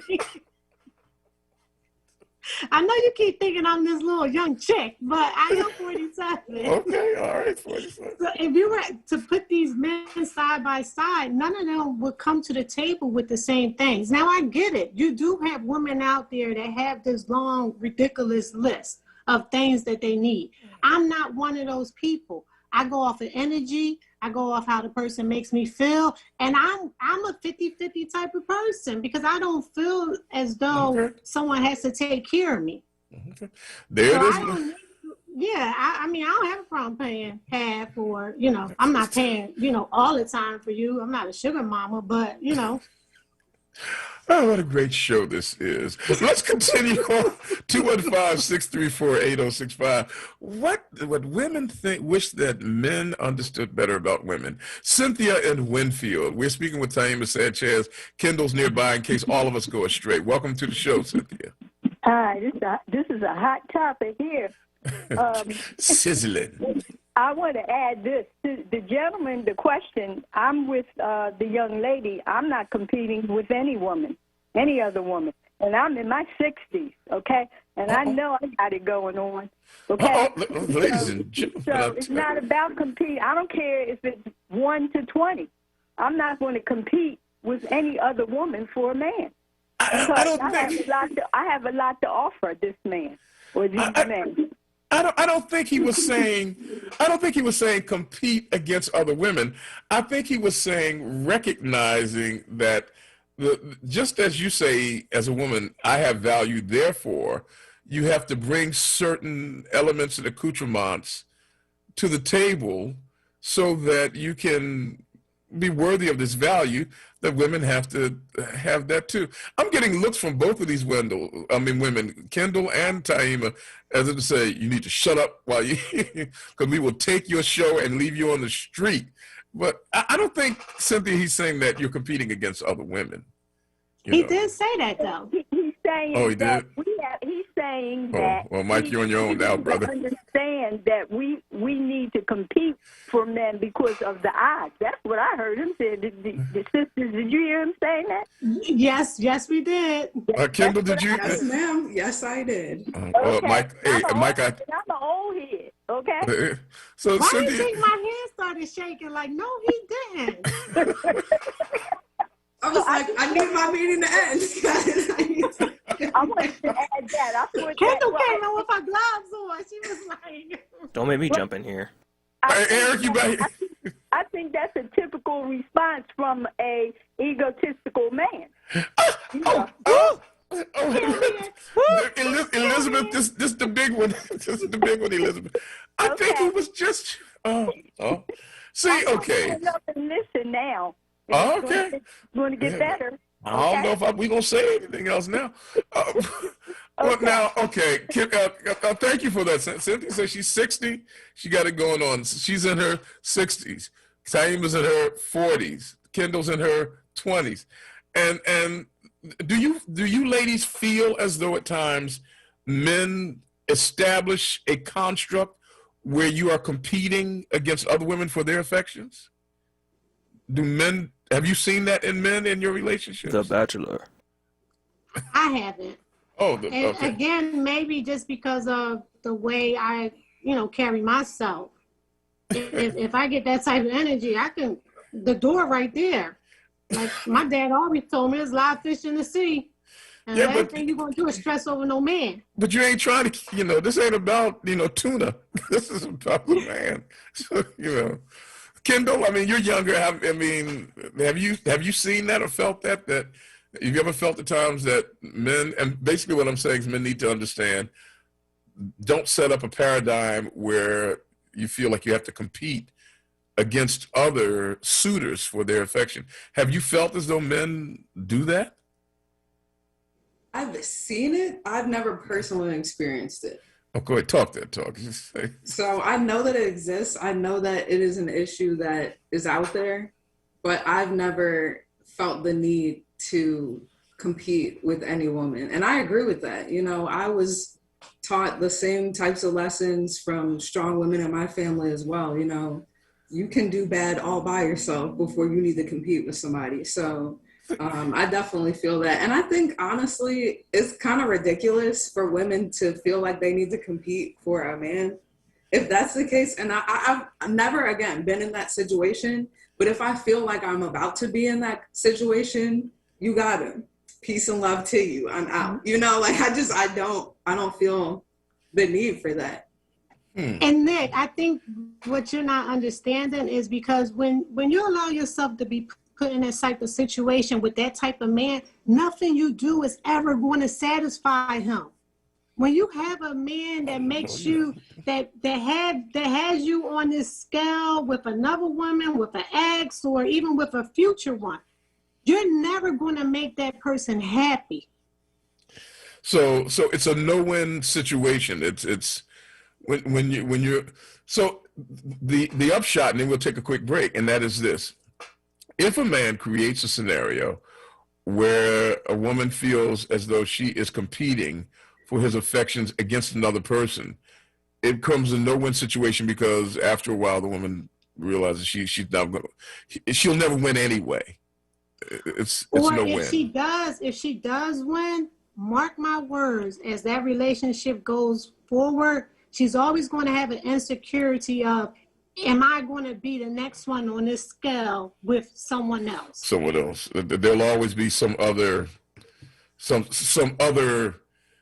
person who is competing. You always have. You win his affection today. You'll have to do it again tomorrow. it's like being the Super Bowl champion. Next year, you have to compete for it all over again. All over again. See, Mike, see what you did? Now you let everybody see what the whole card is.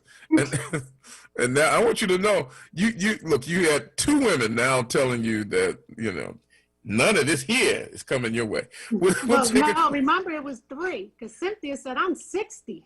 And I'm not going for it. I think that's a matter of resentment and insecurity just waiting to happen.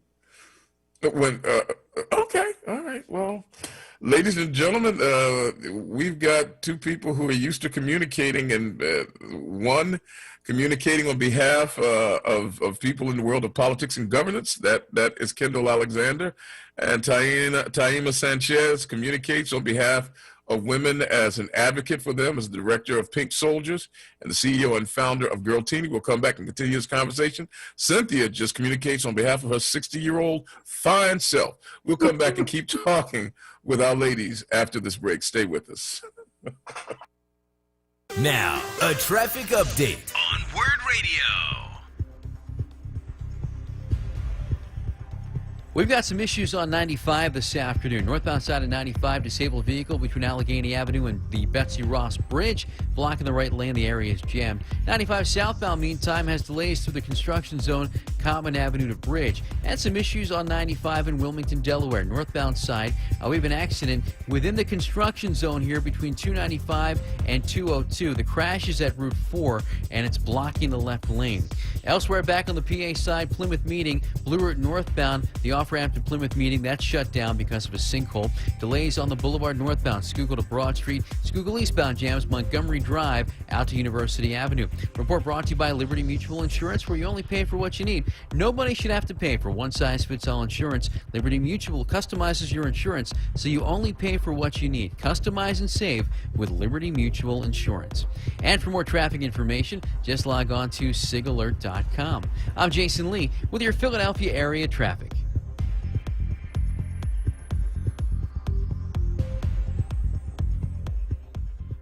It's Women of Color Her Story Month 2021 in the city of sisterly affection. This is a time to celebrate the power, legacy, and achievement of Black women. Brought to you by New Voices for Reproductive Justice, based here in Philadelphia. This year's theme is Black Majesty. You are invited to 4 virtual events from February 15th to March 15th. Visit womenofcolorherstory.org and WOC Her Story on Facebook and Twitter for full event details. Want the latest in WURD swag? Check out the shop tab on WURDradio.com. Hoodies, tees, and more in a variety of colors. The shop tab on WURDradio.com. Show the world that you're all about Black.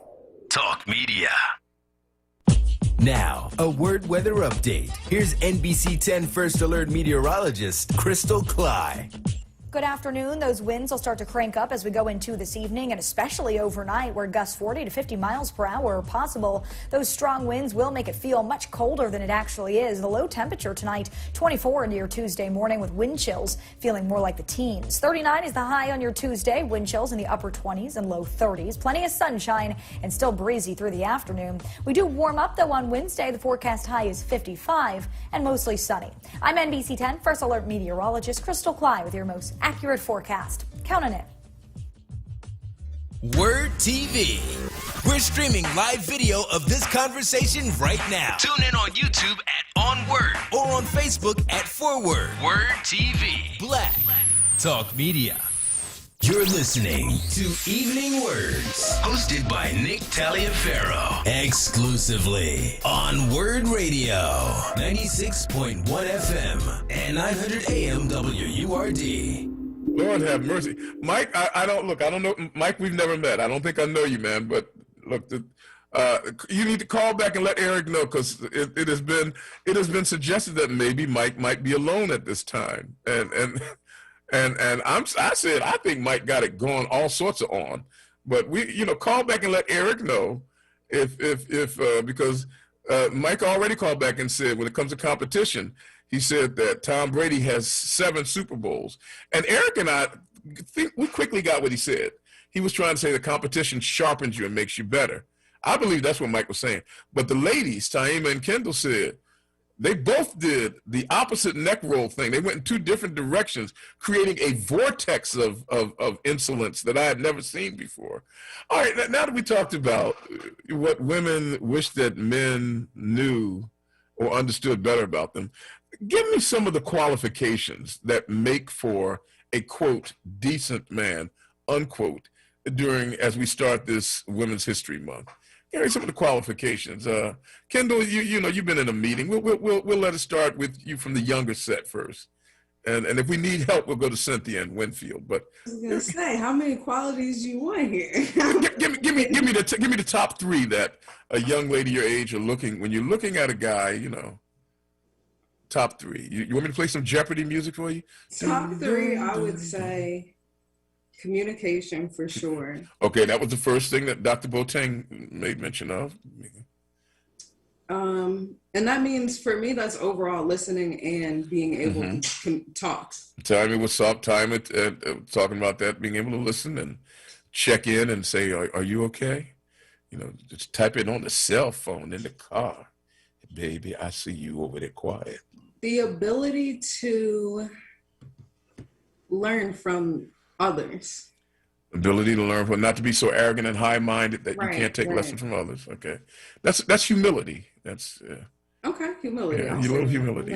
And let me think of the last one. Okay. You mean you don't have the list already together? Well, there's a number of things, but you said top three, so I'm okay. you try to figure out which ones make the humility, and a sense of self. A sense of self, not arrogance, but just a sense of who you are as a person. Right. So that you avoid the competition, so to speak. Mike, I'm trying to save you, brother. Look, I'm here to help you, man. I'm here. I'm going to start an organization called Boy Teeny, and I'm here to help you. All right, Taima, what does a mature woman look for when she's, you know, as we get into this Women's History Month, when she's looking for a healthy relationship? So my top three would be communication, trust, and teamwork. That didn't take long. Communications, trust, and when you say trust, you know, trust that you're not going to cheat, or trust that you will be honest and open. Not going to cheat. Trust, like for me at 47, I'm too old for any games. I don't have time for all that. So I need to be able to trust our union together. I need to trust that you're going to lead me correctly. And most importantly, I need to trust everything that's coming out your mouth, because again, I have so much going on. I don't have time to fact check everything that you're telling me. Okay. Look, you know, Kendall gave me the right on. And the last one you said was teamwork. You know. Yes, teamwork. Okay. Now I've never done this before, and I've been in radio since 1995. I've never allowed a person to call back and rejoin a conversation, but since his name was evoked so much, ladies and gentlemen, here to make a return to this conversation, and if we had to call the show, if we have to give it a title, it would be called Mike the Sequel. Mike is back. Mike, welcome back to the show, my friend. How would you, having listened to this conversation in your absence and now once again in your presence, what sayest thou, my friend? Well, in my humble opinion, he's humble. The ladies there are looking for the same thing everybody is. They want somebody that's honest, somebody that's not going to sell them a whole bunch of game. You know, that's the same thing guys want. But the difference is that when females meet guys, we have to be what we're going to be when we meet you. Oh. You know what I'm saying? It's like, you know. You're saying that women want the finished product. Right. There's no some assembly required. Okay?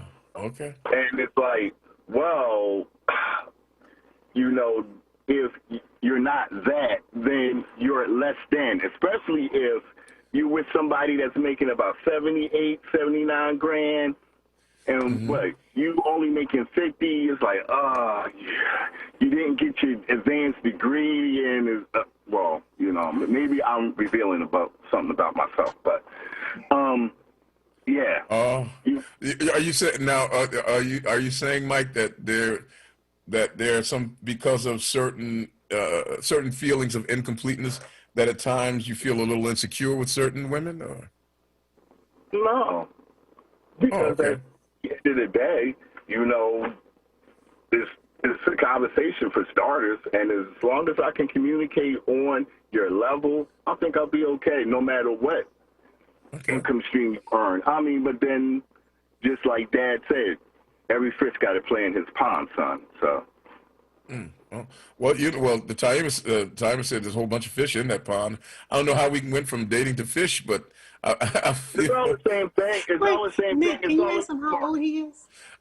Timer wanted to know how old you were. 45. Right? Well, you know, 45. Okay.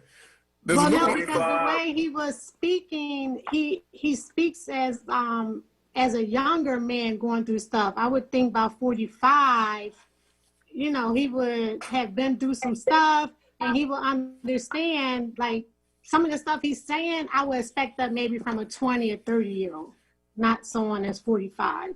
Uh-oh. Please, let's dig deeper. Why?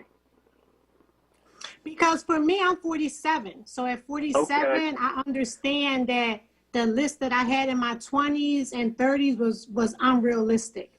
And at 47, I'm not looking for this whole list that one person might never be able to bring. I understand that now at 47. So at 47, my list has gotten a little shorter, and I understand that I need to compromise, and whoever comes into my life, if they can meet a couple of those things to make me happy, we're going to be able to work through the rest. So would you say that you would be selling yourself short then, because you went from these must-haves to just be a man, be able to form a conversation and pay your own way? No, because I understand now at 47 that if I'm bringing 80,000 to the table and he bringing 50, that's 130,000. So I'm not looking at that he only bringing 50. I'm looking at what we bringing together.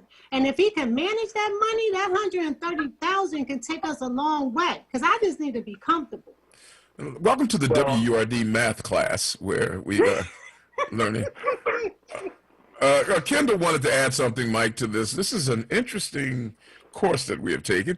Kendall, what say you on this matter? You know, I have to agree with Taima as a 20-something. No kidding. I don't. No, not even in the way that you think. But I'm saying, I realize that for some women, and I don't think age matters there. I think for some women, there needs to be this laundry list of a perfect man, and that just doesn't exist, because if you're not a perfect woman, you can't expect a man to be all that and then some as well. You know, you can't want a six-pack and you don't go to the gym. You know what I mean? You can't want somebody who's financially secure and you don't even manage your own credit. You know what I mean? Like, there's levels, and you got to be willing to compromise as well.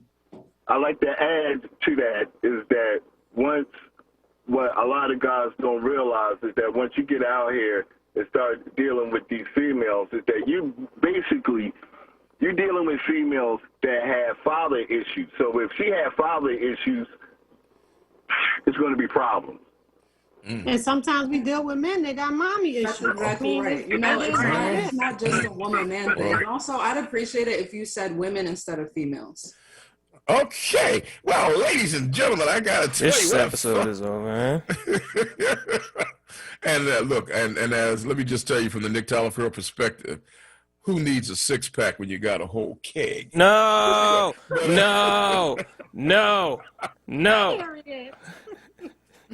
When you got a barrel. I mean, well, ladies, I must tell you, this has been more fun than I can imagine. Mike, I want to thank you for calling in. You know, for those who might be interested in being a part of Girl Teeny or the Pink Soldiers Foundation and some of the other work that you're doing, and they just want to check in and find ways to be supportive and cooperative, Taima, how can they get in touch with you through social media? So on Instagram is Being Taima, BeingTyema, and also the Healthy Pledge. So that's my new adventure. That's right. Yes, I forgot that. Yeah. Just trying to keep people, especially now even with COVID, understanding that your mind, spirit, and physical has to be on point. So it would be Being Taima or the Healthy Pledge. I mean, every once in a while she'll have some meals in there that really look good, and some smoothies that are just rocket fuel.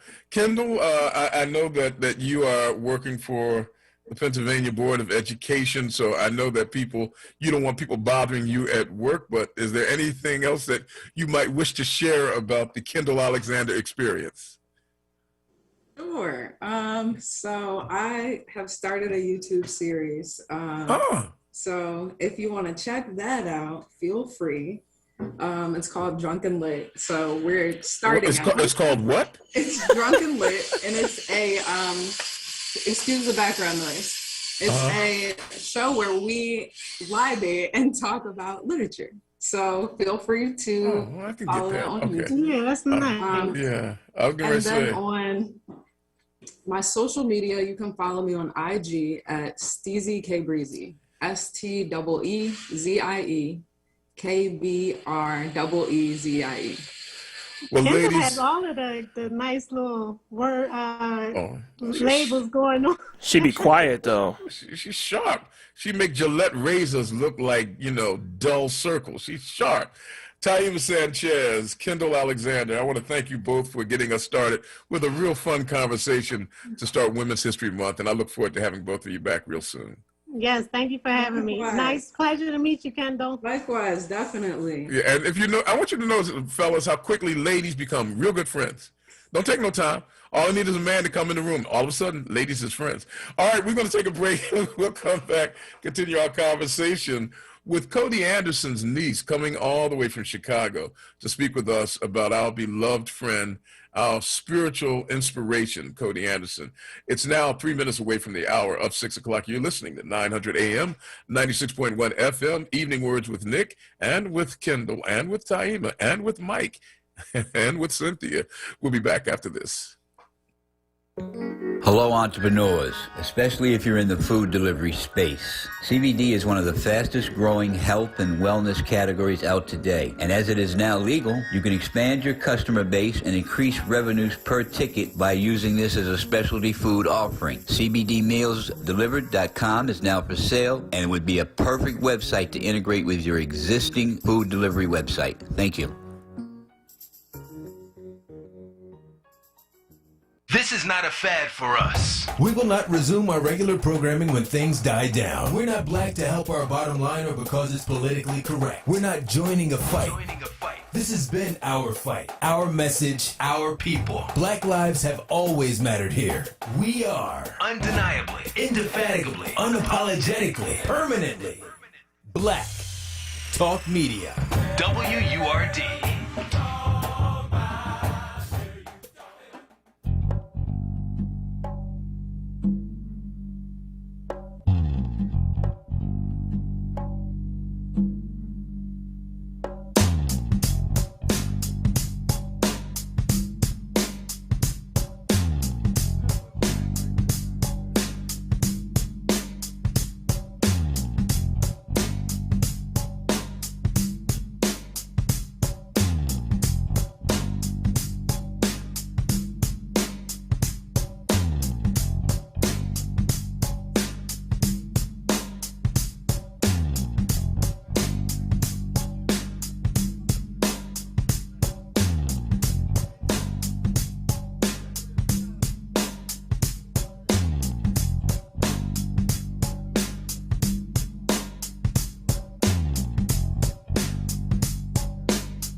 lifting every voice till earth and heaven ring. This is WURD Radio, 96.1 FM and 900 AM WURD Philadelphia. Black Talk Media.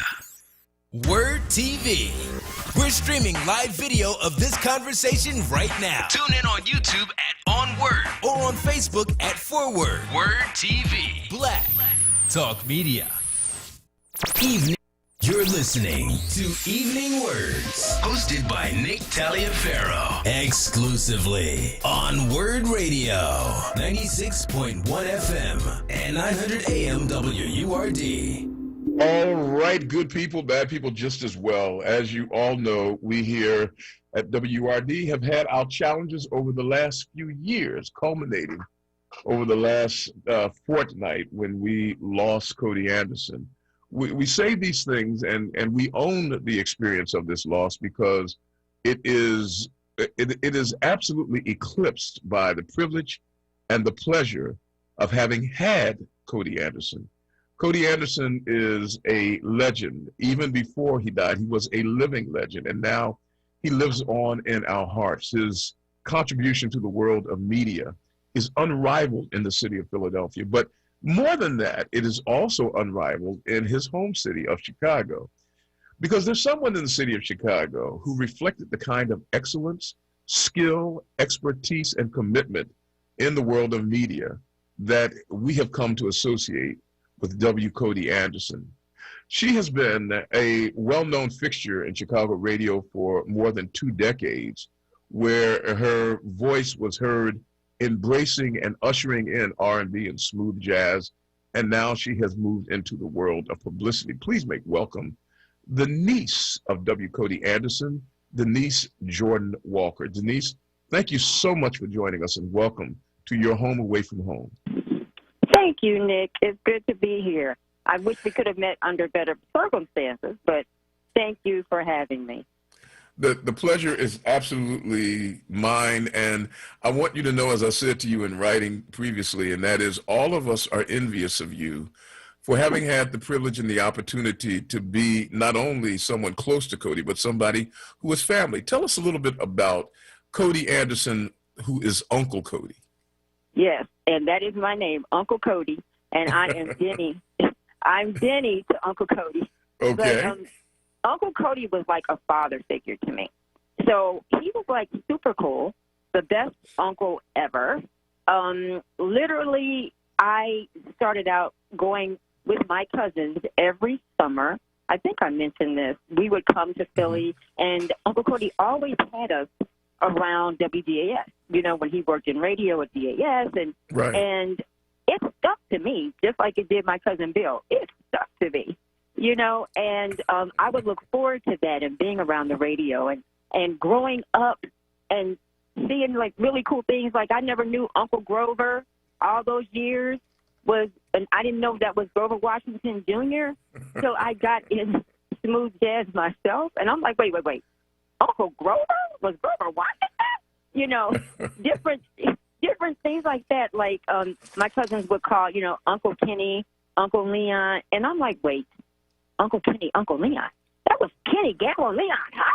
You know, I mean, those things I did not find till I became in the industry myself, because Uncle Cody was such a humble person. He's the one who taught me how to treat people just like you would treat anybody else, that they're no different or no special than you are. You know, treat everybody like you want to be treated. And the lessons that I learned from my uncle, oh, my gosh, it was always a lesson, you know, and it was just fun, and he was smart and loving and family-oriented and caring and giving and just, like, cool. You know what I'm saying? He would take us shopping and just say, whatever you want, just go get it. We're like, are you serious? And he's like, yes. I mean, he was just that cool uncle, but I looked up to him, you know. Secretly, I wanted to be like him. Like, I admired him so much. It is because of his determination, his growth in the industry, the way that he treated people, like everybody. It didn't make a difference who you were. He he treated everybody with love, respect, and kindness. And I wanted to be like that. So I mirrored myself after my uncle. And I watched every single thing he did. What were you going to say? The funny thing, Denny, as I'm listening to you, the amazing thing is that over a wide spectrum of people and personalities, the same things get said about Cody. And so what we find is a fully integrated person who was the same everywhere he went, with family, with business people, with friends, with colleagues, with people who worked for him. Let's take it back to a place where that we don't know, because for us, his story begins in Philadelphia. For you, his story begins in Chicago. Take us back through the family tree and locate a few branches for us, if you would. Okay. Let me help you out. First of all, Uncle Cody was born, like all of my mom's brothers and sisters. They were born in Denison, with the exception of the youngest, Carol. But they were born where? Denison, Texas. I didn't know Cody was born in Texas. Yes, Cody is from Texas. Yep. Uncle Cody and my mom, my mother. Okay, so Loretta's the oldest, then my mom is the second oldest, and Cody is after her. So they're 2 years apart. And then my Aunt Carol is after Uncle Cody. So Cody was the baby. Cody was the only boy. Carol was the baby.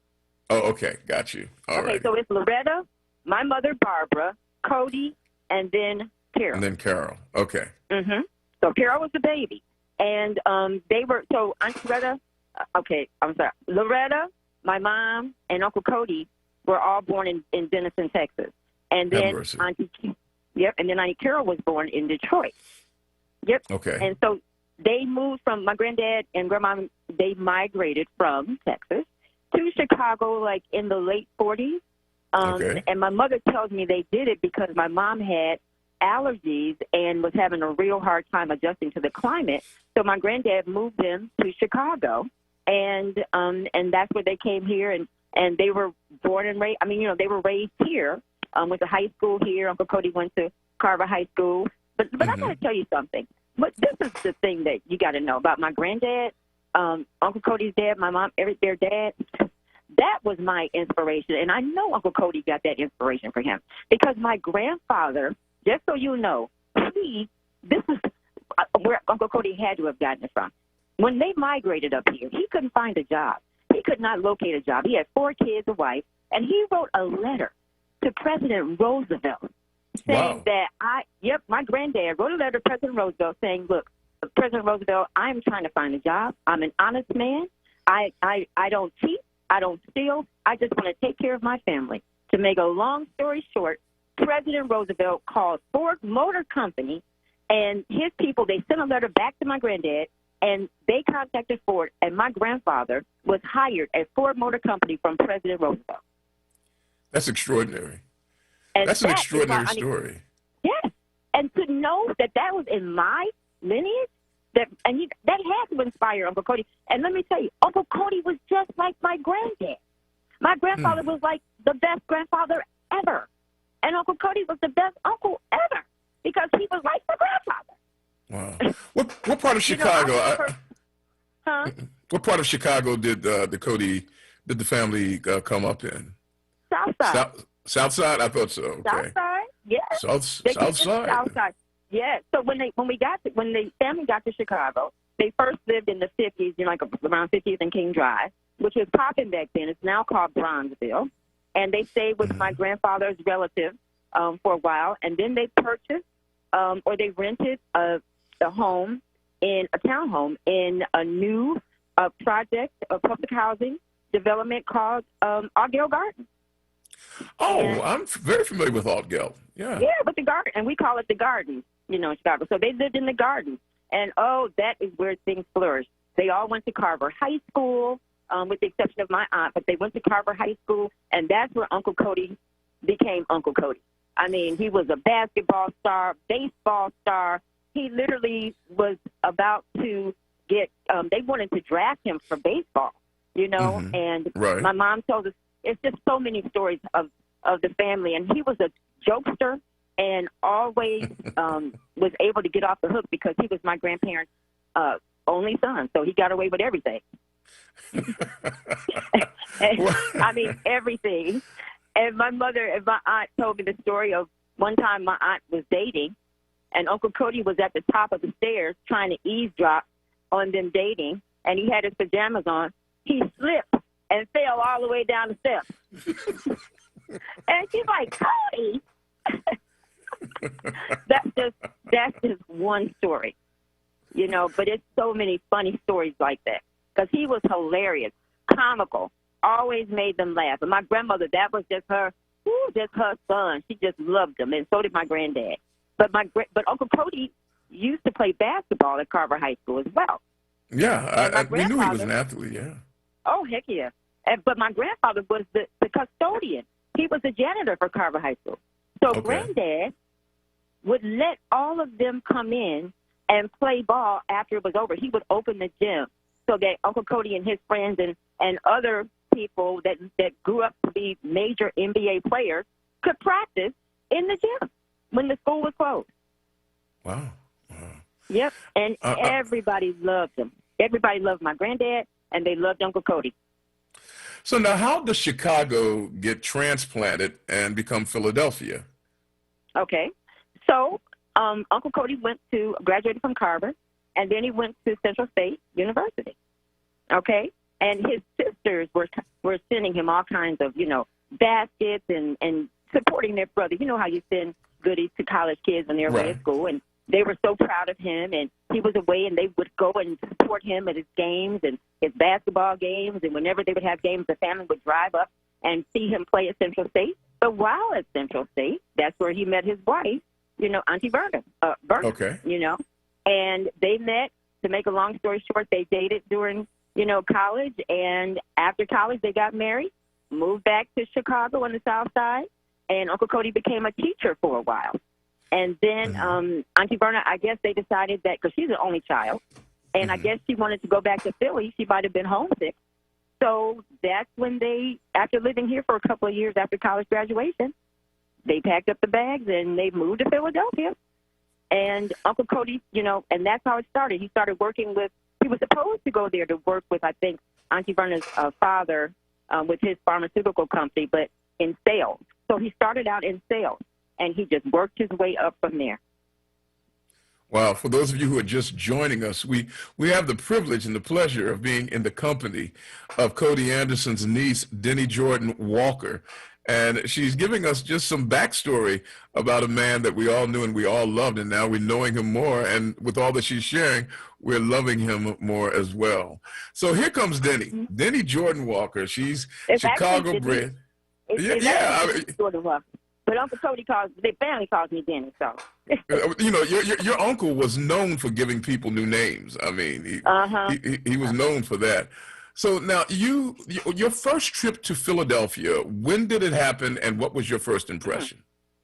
Oh my God, I was a kid. I mean, I don't know, 5 to 6 years old. You're only 19. You're only 19 now. Then. Yes, I mean, oh my God, you could tell. Yes, oh my goodness.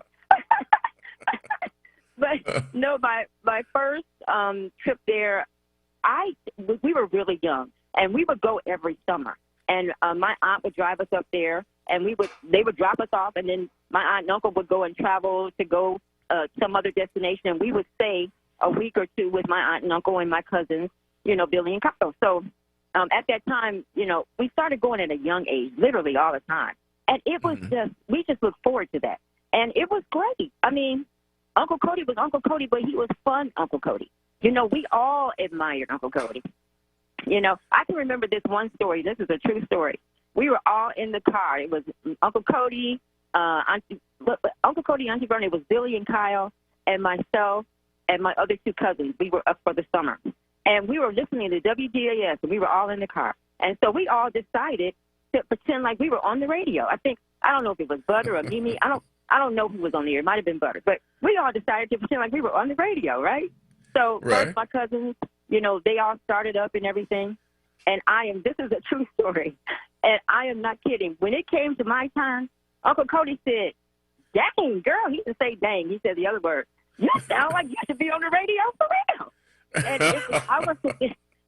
I must have been like 10 years old, you know, or something. But that was one of my first indications that Uncle Cody said that I was like 10 when that happened. And yeah, and he used to send me, like when we would come up there, he would give us all these albums, and he would let us explore, the station, and it was just a real good vibe, just learning constantly. I would watch how people related to him and how he related back to them, because I know how he was at home, which was just great and always teaching and positive. You know what I'm saying? And I've never known him to be mean or any way other than positive, and always saying, "That's a good job, babe. Good job. Keep up the great work." Always encouraging. I mean, it's amazing. I mean, all of it comes together. He was a teacher. He continued to teach in radio. He was he was an athlete. He continued to kind of energize people and to lift their spirits. And then he was a salesperson. And even when the thing about Cody, when he would sell you something, you never thought that he was selling you. You always thought he was giving you an opportunity. And let me tell you this one story of DAS. This changed my life. This story right here is one day I was at DAS with him. We were in his office, and I was totally like a music head, right? Totally into music. And Renee and Angela were walking up the sidewalk. And Uncle Cody said, "Okay, we're getting ready to have Renee and Angela." And I said, "What?" This is a true story. I said, "Oh, my God, we had just got finished eating hamburgers and French fries, and we were in his office, and the ketchup was on his desk, and, it was just messy because we had our paper everywhere." And I said, "Oh, my God, we got to clean up." And he said, "Put that ketchup back." I'm like, "But they're coming here." He said, "Put that ketchup back. Leave everything like it is. They are people just like you and I. I don't want you to move nothing." So that was my biggest lesson, because I was like, oh, my God. And he's like, and he taught me how to deal with people that may at that time, have more or be of influence, you know what I'm saying, celebrities. And that changed me, because that enabled me to this day to deal with the people that I deal with on that level. Because I always go back to what my uncle said, and that just became my motto and how I am. Well, I was going to ask you, I mean, because having an uncle like Cody Anderson could spoil you a little bit, because you go into this business and you have worked in top 10 radio, you've worked as a publicist for people, and you've worked with some of the leading media enterprises. And you might go into it thinking, well, people are going to be the way my uncle was, caring, kind, supportive, and nurturing. Let me ask you, what was your first shock when you got into the business for yourself, when you discovered that most folks in this business are not like Cody? Well, you're so right about that. I said I made a big mistake. I should have stayed in Philadelphia. Well, I could have told you that, but yeah, I'm like, oh my God. Yeah, I was like, I should have stayed there, because it would have been much easier. But I needed to know that I could do it on my own. You know, I didn't tell anybody that Cody was my uncle, because I didn't want anybody handing me anything because they thought I was his uncle. I wanted to earn it. You know what I'm saying? So I do. That's what I did. I wanted to earn it. And so I came here, literally, when I came back from Philly, I came here, picked up the yellow pages. Now, my uncle could have made a phone call, okay? But I wanted to see if I could get it on my own. I picked up the yellow pages, looked under radio, and called our top station here, asked if they had any internships available. And they said, as a matter of fact, we do. They had me come in the next day, and that was my entry into Chicago radio. It started from that. Wow. Yep. You know, it would be... go ahead. I was inspired because with my granddad doing what he did, and then my uncle, I'm like, I can reach for the top 10. Let me just try this. It's in my blood. I'll tell you what we'll do. We'll take a quick break. It'll be unfair for me to talk to you and not allow people who loved Cody so much to talk to this member of Cody's family, stretching all the way back to Chicago, Illinois, where Cody himself was a legend there in high school, and then coming to Philadelphia where that legend continued. We're speaking now to his niece, who is also a fixture in the world of media and radio, Denise Jordan Walker, or as Cody affectionately called her, Denny. is with us, and we'll come back and continue our conversation. We'll let you in on it at 215-634-8065. The number, once again, 215-634-8065. When we come back, we'll ask Denise whether or not Cody became a Philadelphian or whether or not the Texan-Chicago connection still stayed strong. That after we take this quick break. You're listening to WURD AM 96.1, 900 AM. I'm Nick on Evening Words, and we'll return after this. I'm Anthony McGlaughlin. Been denied insurance? Call 215-782-8574. Life insurance, age 0 to 85, no examination needed. Homeowners insurance, any home, any condition, same-day coverage. 215-782-8574. Auto insurance, we can have you covered in 15 minutes. Business insurance, call 24 hours a day, 215-782-8574. I'm Anthony McGlaughlin. When you need insurance, I can help. The WURD Radio newsletter, keeping you informed, engaged, and connected. Sign up by visiting wordradio.com. Scroll to the bottom of the page and type your email address under Connect with Us. You'll receive the latest information on WURD Radio. Messages from our president and CEO, Sarah Lomax Reese. Exclusive articles and multimedia content and resources. Stay informed with the WURD Radio newsletter. WURD TV. We're streaming live video of this conversation right now. Tune in on YouTube at onWURD or on Facebook at ForWord. WURD TV. Black Talk Media. You're listening to Evening Words, hosted by Nick Taliaferro, exclusively on WURD Radio, 96.1 FM and 900 AM WURD. Hey, folks, we have the privilege of being in the company of Cody's beloved niece, Denise Jordan Walker. And if you ever see her, she has that same soulful stare that Cody Anderson had. Denise, thank you for joining us and welcome back to you. You're welcome. Thank you. You're very welcome. We're going to get to the phone lines now. Eric, our producer, when you started talking about Cody being from Texas, said, so that's where those boots came from. Cody would always wear those cowboy boots, you know, and he could rock those things. Jacob and Alney, welcome to the conversation with Denny. Thanks for joining us, Jacob. All right. Peace be unto you, Nick, and to you, my sister from Chi-Town. Thank you. Your story is just right on point because that's what Cody was about. Helping somebody, you know, and that humanity that he showed, I think it rubbed off on, I would say, 90% of the people that he was around. Yeah. But, you know, being in Chi-Town, I was born here in Philly, but I always loved Chicago because that's where my leader at the time, when I was a young guy traveling, playing music with the Delphonics, every time we went to Chicago, the Honorable Elijah Muhammad lived there. And I always thought of Chicago as being real special, you know, when we used to ride by where, you know, the mosque is now, Mosque Miriam, that Minister Farrakhan is in now, and the house that was built. And, you know, I mean, it was just a thing to see black people, you know, living right in the hood, because that was south side of Chicago, right? Hyde Park. Yeah, right. But to see them new houses that, you know, Muhammad Ali's manager and everything, and then to see that big, tall black building. What do they call it? The Hancock building, right? Right, the John Hancock. That's the one they showed on Good Times. But, yeah, I mean, look, you just sound like you got what you needed to get from your uncle, and you used it, and I'm guessing that he would be smiling at you for, you know, using the best of what you could get or what he could give you. So that's a beautiful story. And you just keep on doing what you do. And, you know, we love you here in Philadelphia because you were part of Cody Anderson. Thank you. Thank you, Jacob. That's very kind of you. Now you're a Chicago girl, and we're willing to accept that. Cody was born in Texas and and grew up in Chicago and then came to Philadelphia. As you looked at him, and as you observed his ways, what did you see bearing sway in his life most? Texas, Chicago, or Philly? Oh, Philly.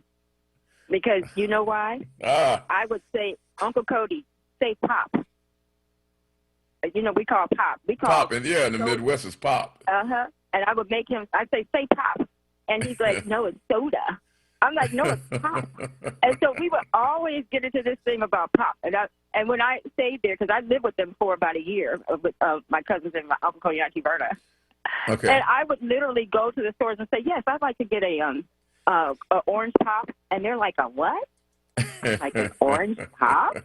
And, yeah, so we always had that whole thing going for years about pop or soda. I lived in Chicago for about a year. After my marriage, I actually lived in Oak Park, but I was in Chicago so much. But but I don't know enough about Chicago to make a real comparison. But you lived here, went to school here for a while, lived in Chicago. You had an uncle and family in Chicago who came to Philadelphia. Compare the two cities for us and tell us where you see the differences. You know, I actually almost got in trouble one time with one of my general managers at one of the radio stations I was at. And because they were doing things the way I was not accustomed, I was used to the way my uncle did it with class, you know, with style, thinking about people's feelings, you know, trying to make things a win-win situation. And I was not used to that behavior that I was seeing from this one station. I'm not going to mention who the station was. But I'm like, you know, these people, they need to go to the Cody school because they don't know how to deal with things the way they should, because this problem could be worked out if they had handled it like my uncle would. You know, so, yeah, a lot of the ways, like my uncle, they loved him at DAS. You know what I'm saying? I mean, like they loved him. I mean, when we would get out the car, everybody, Cody, Cody, Cody, Cody. I mean, like, everybody would just be coming from everywhere. And he treated everybody, whether it was a receptionist or whoever, the janitor, whoever, he treated them all the same. He wasn't stuck up. You know, he didn't turn his nose up at anybody or think he was too you know, better than anyone else. I love that. And I watched everything. I literally would take mental notes of every step that he took. And I remember telling somebody, they were asking me about Cody after we received word of his death. They said, well, what was he like? I said, if you hid in a closet and you heard that the president of the United States was coming and that an Oscar-winning performer was coming and that a guy was coming to bring sandwiches and that a bum from the street was coming, you would not know who was in his office based upon the way he interacted with them.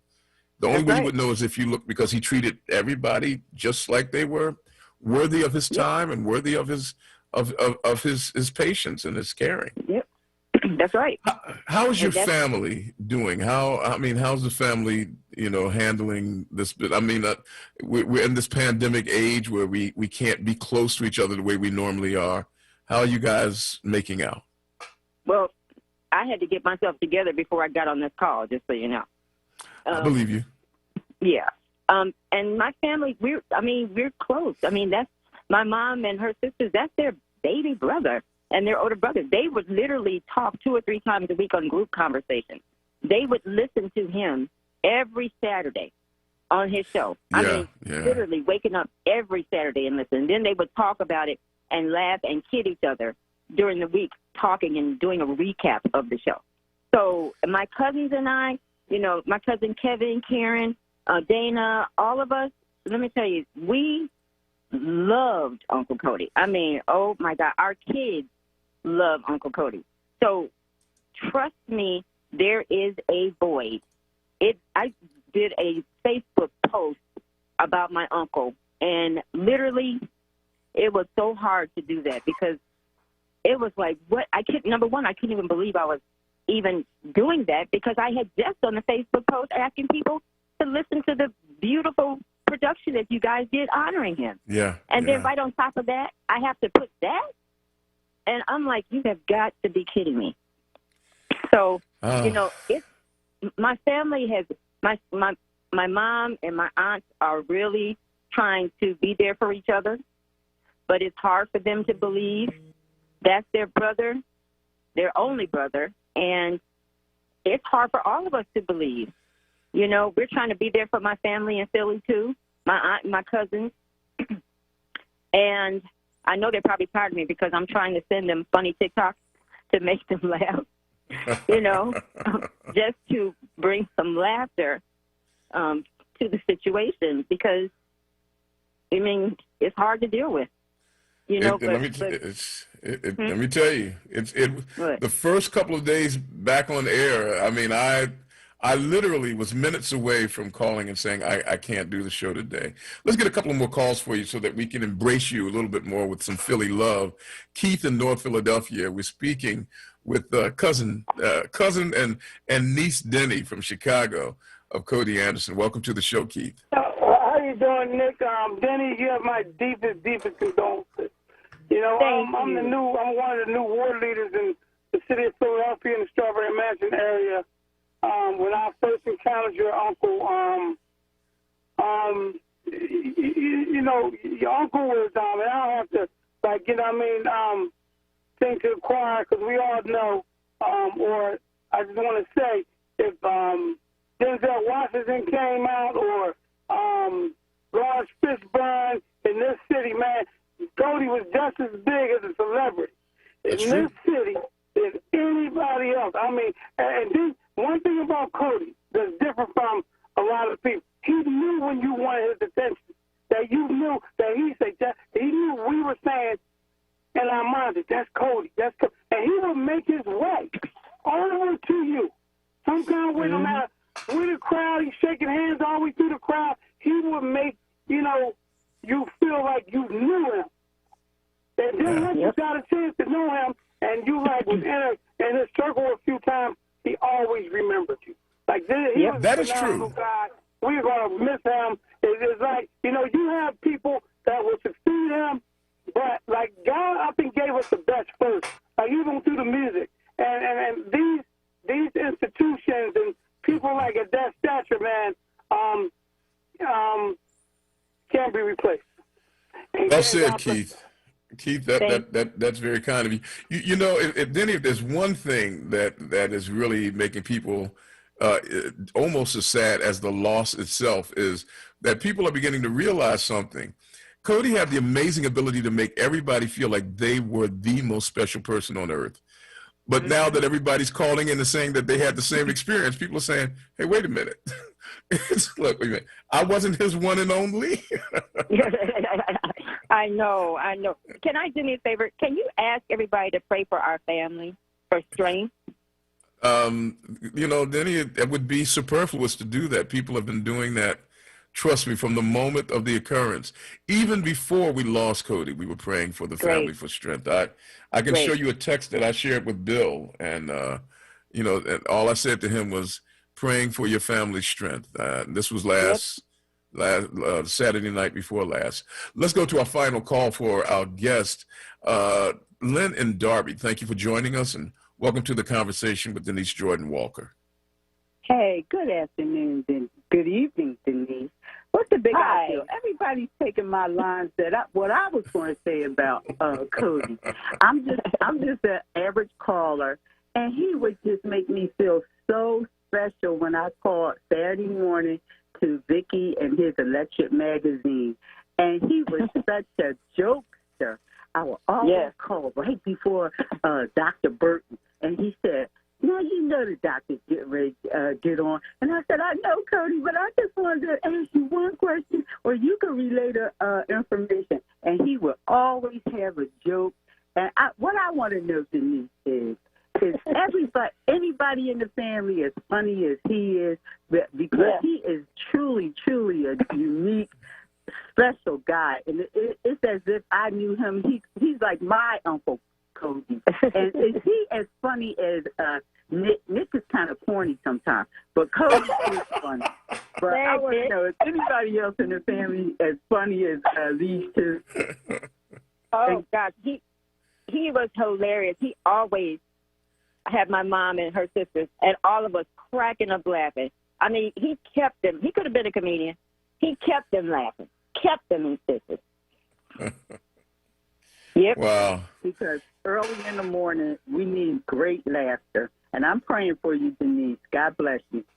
Thank you so much. Hey, thank you, Lynn. I tell you, it is, You know, the heart breaks to contemplate the level of loss that you and your family must feel. We loved him, but we know that your ties to him are deeper than ours, and so our heart breaks for that. And we are praying for you, but we're trying to find ways to create a living legacy of Cody Anderson.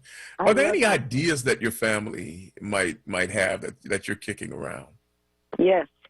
One idea for sure is a scholarship for other students in broadcasting, because he inspired me. My daughter is in broadcasting now at her university, and she's on the dean's list every semester, my daughter Jenna. And I just sent him her grades literally in December. I would always send him her grades to say, look at what Jenna's doing. She's on the dean's list. He's like, again? You know, and so, but the thing is because scholarships are important, it's hard to break into this industry. It really is.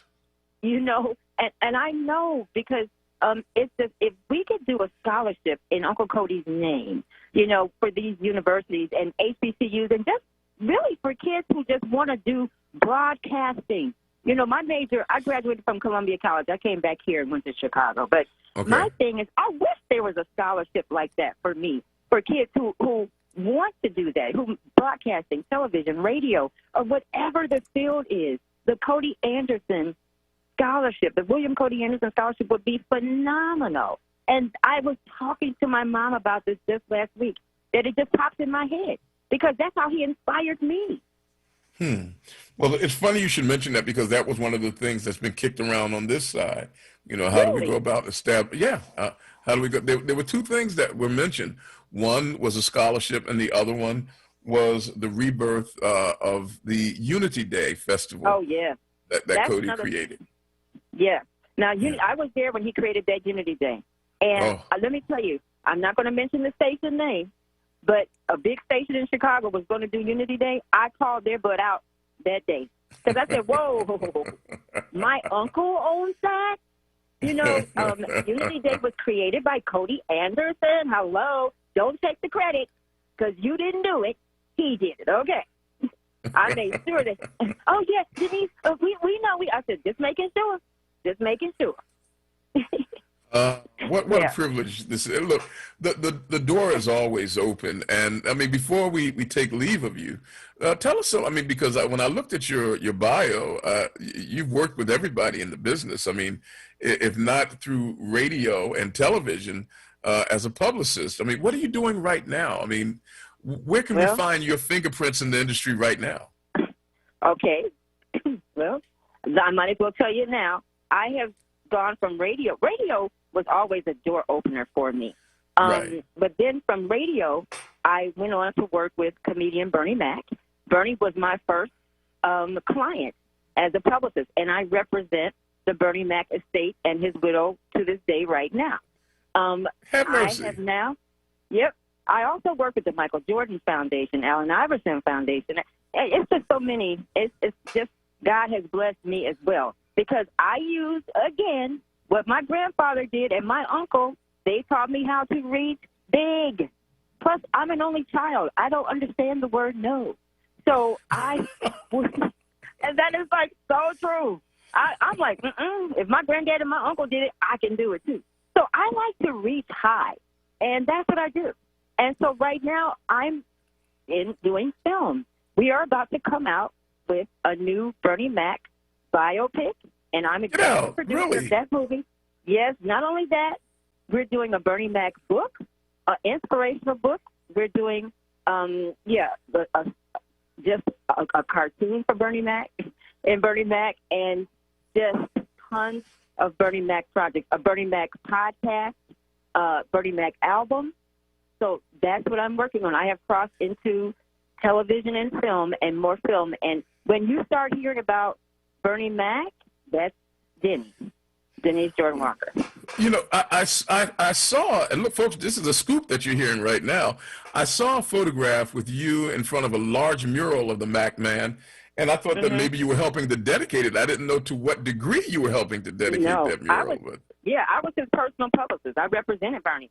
I'm the one that crossed him over, and and it's all intertwined with radio, because he used to listen to me on the radio all the time. That's a whole nother story. And when I got let go of my smooth jazz gig, this is a true story. The night that I got let go was the night that his manager called me up and said, hey, come and see my comedian. And I said, what? This job just let me go because they found out. You know how it is, Nick, in radio, when they find out you're about to go to another job and they slap that no-compete on you. Right, yeah. Okay, so they slapped that no-compete on me. So I'm like, oh, my God, I had no warning. You know, they come and get you out the studio right before you're about to put the headsets on, you know. Yeah. You know, the old joke in radio is that your last day was your last day. That's right. That's right. You don't... So, go ahead. No, I'm listening. I mean, this is a fascinating story. Yeah, so this is really true. And you know how things don't just happen. Things happen just. Everything happens for a reason. I was well devastated. said. You know, also, I coined the phrase smooth jazz, just so everybody will know. At that station, I coined that phrase.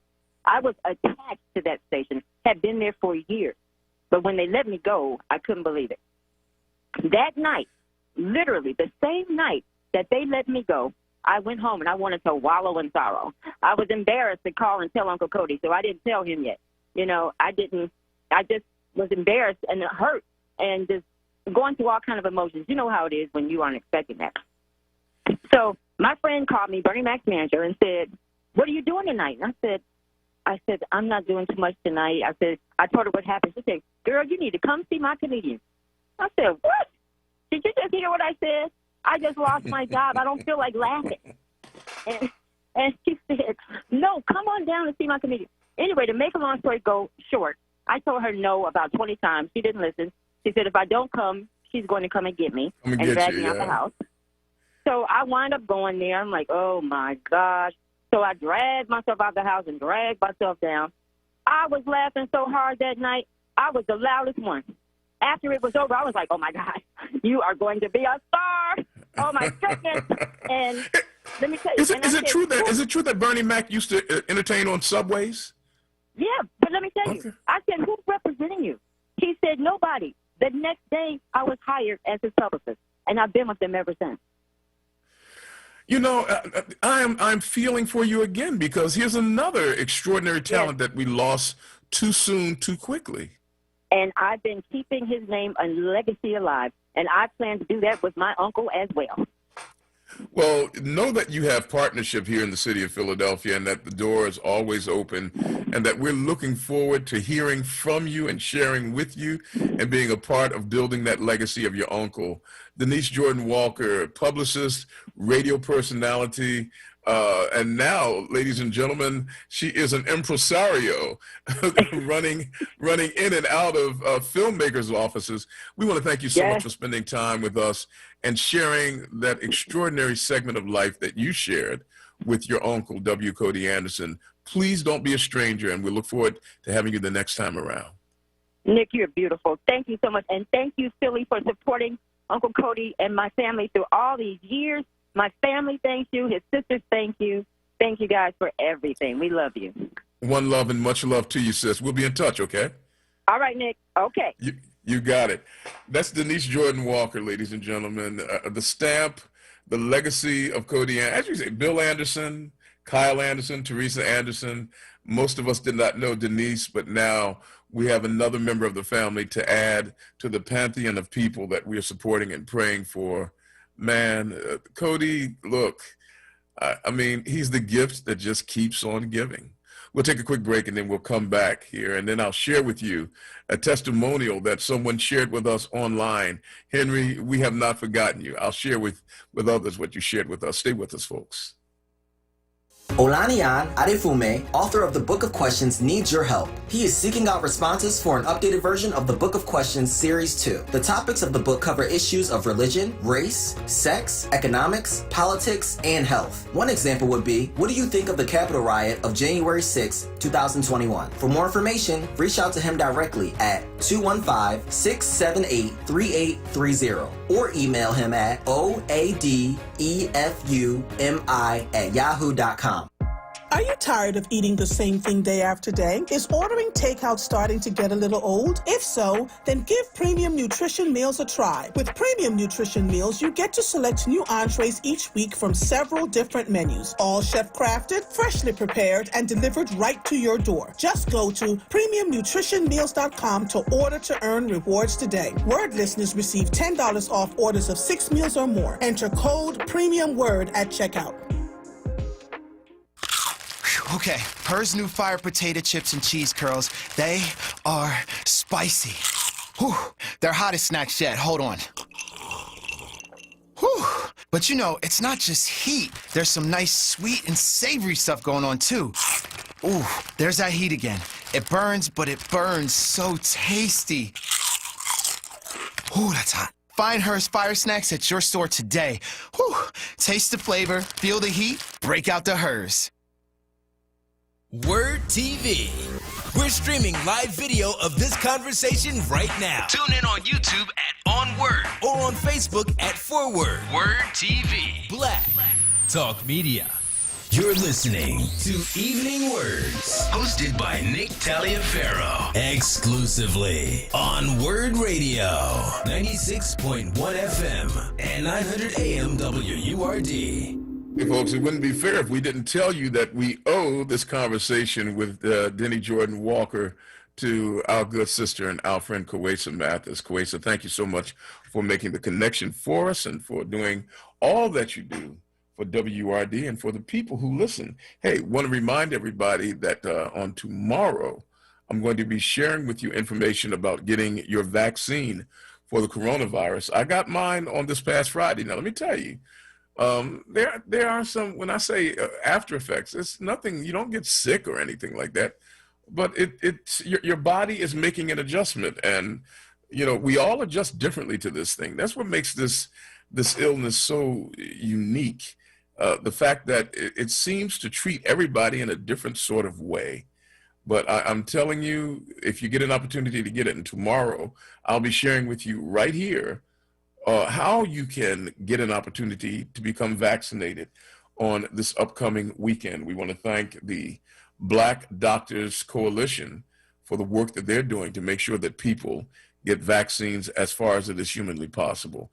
Henry Jackson, is this the Henry Jackson? I think it is.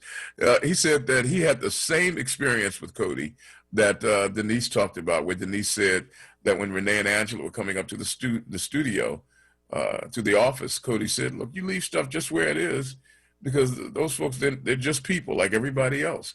Well, Henry called in and said that he had the same experience with Cody, that he had an appointment to meet Cody out at Belmont Mansion, that storied piece of property located in the heart of Fairmount Park off of Winfield, that historical, that place. And he was going to sign some documents, and he was going to just sign them at the car because, after all, Henry said he didn't know folks at Belmont Mansion, and it was a famous place. And Cody could see that Henry was uncomfortable about the thought of going inside the mansion. And so he said to Henry, he said, come on, let's go inside. After all, they're only people.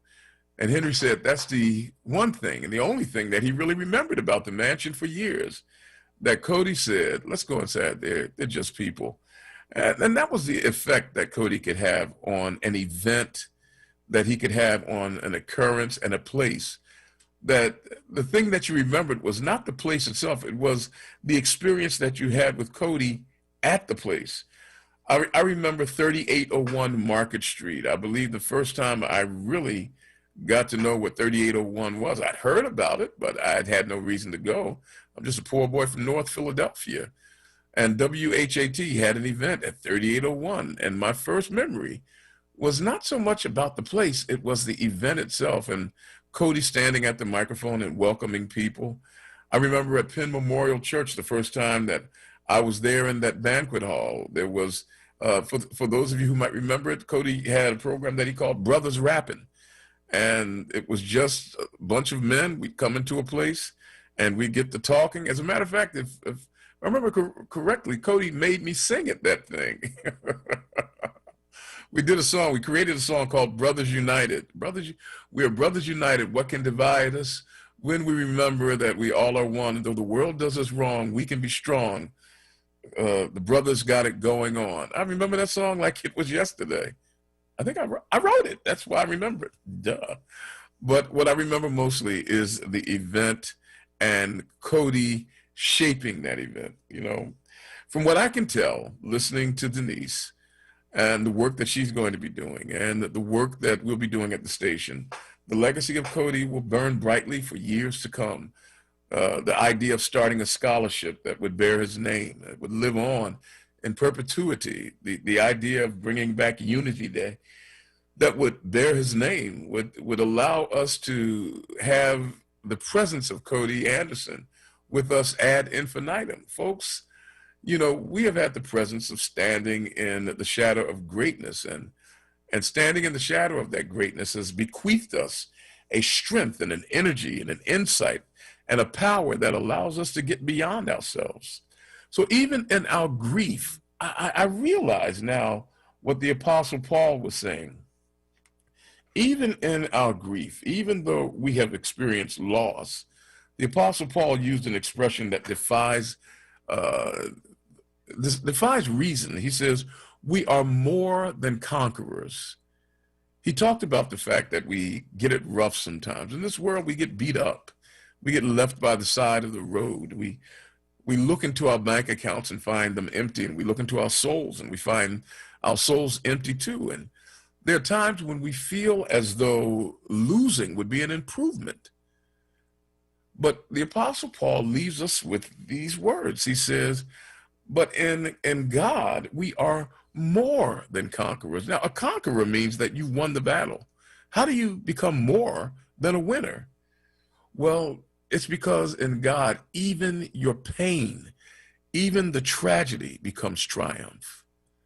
Even the down moments, you know, the test becomes a testimony. You're more than a conqueror. You didn't just win. You vanquished that which tried to defeat you. You are more than a conqueror. And even in death, Cody is still giving with two hands. WURD, in the last week, the name of WURD has risen higher than it may have ever risen. Now, am I saying that I would want it to be done that way? Of course not. But what I'm saying is that even in his passing, he is lifting the station that meant so much to him, more than conquerors. His sons, his daughter, his niece will continue to do great things, and people will remember where they came from, more than conquerors. If I've done anything of any value in radio, if I've made any contribution that is worthy of any commendation, if there are any laudable traits of character that I exhibit when I come before a microphone, I owe it all. I owe it all to the man who opened the door for me, and that's William Cody Anderson. And so everything I do, every step I take is a step that I take that has the imprint of Cody Anderson on it. And so that even in death, he is more than a conqueror, which allowed the apostle then to leave the immortal words ringing in the ears of those who believe, and ringing in the face, the embarrassed face of sin, death. Oh, death, where is your sting? Oh, grave, where is your victory? I mean, when you believe and you still have hope and you're strengthened by the life of the person who's gone before, you look at death and say, is that the best you can do? Is that the best you can do? That you would take the mortal remains of Cody Anderson, remains that are not worthy of the eternity to which God calls them? Is that the best you can do? Is this your sting?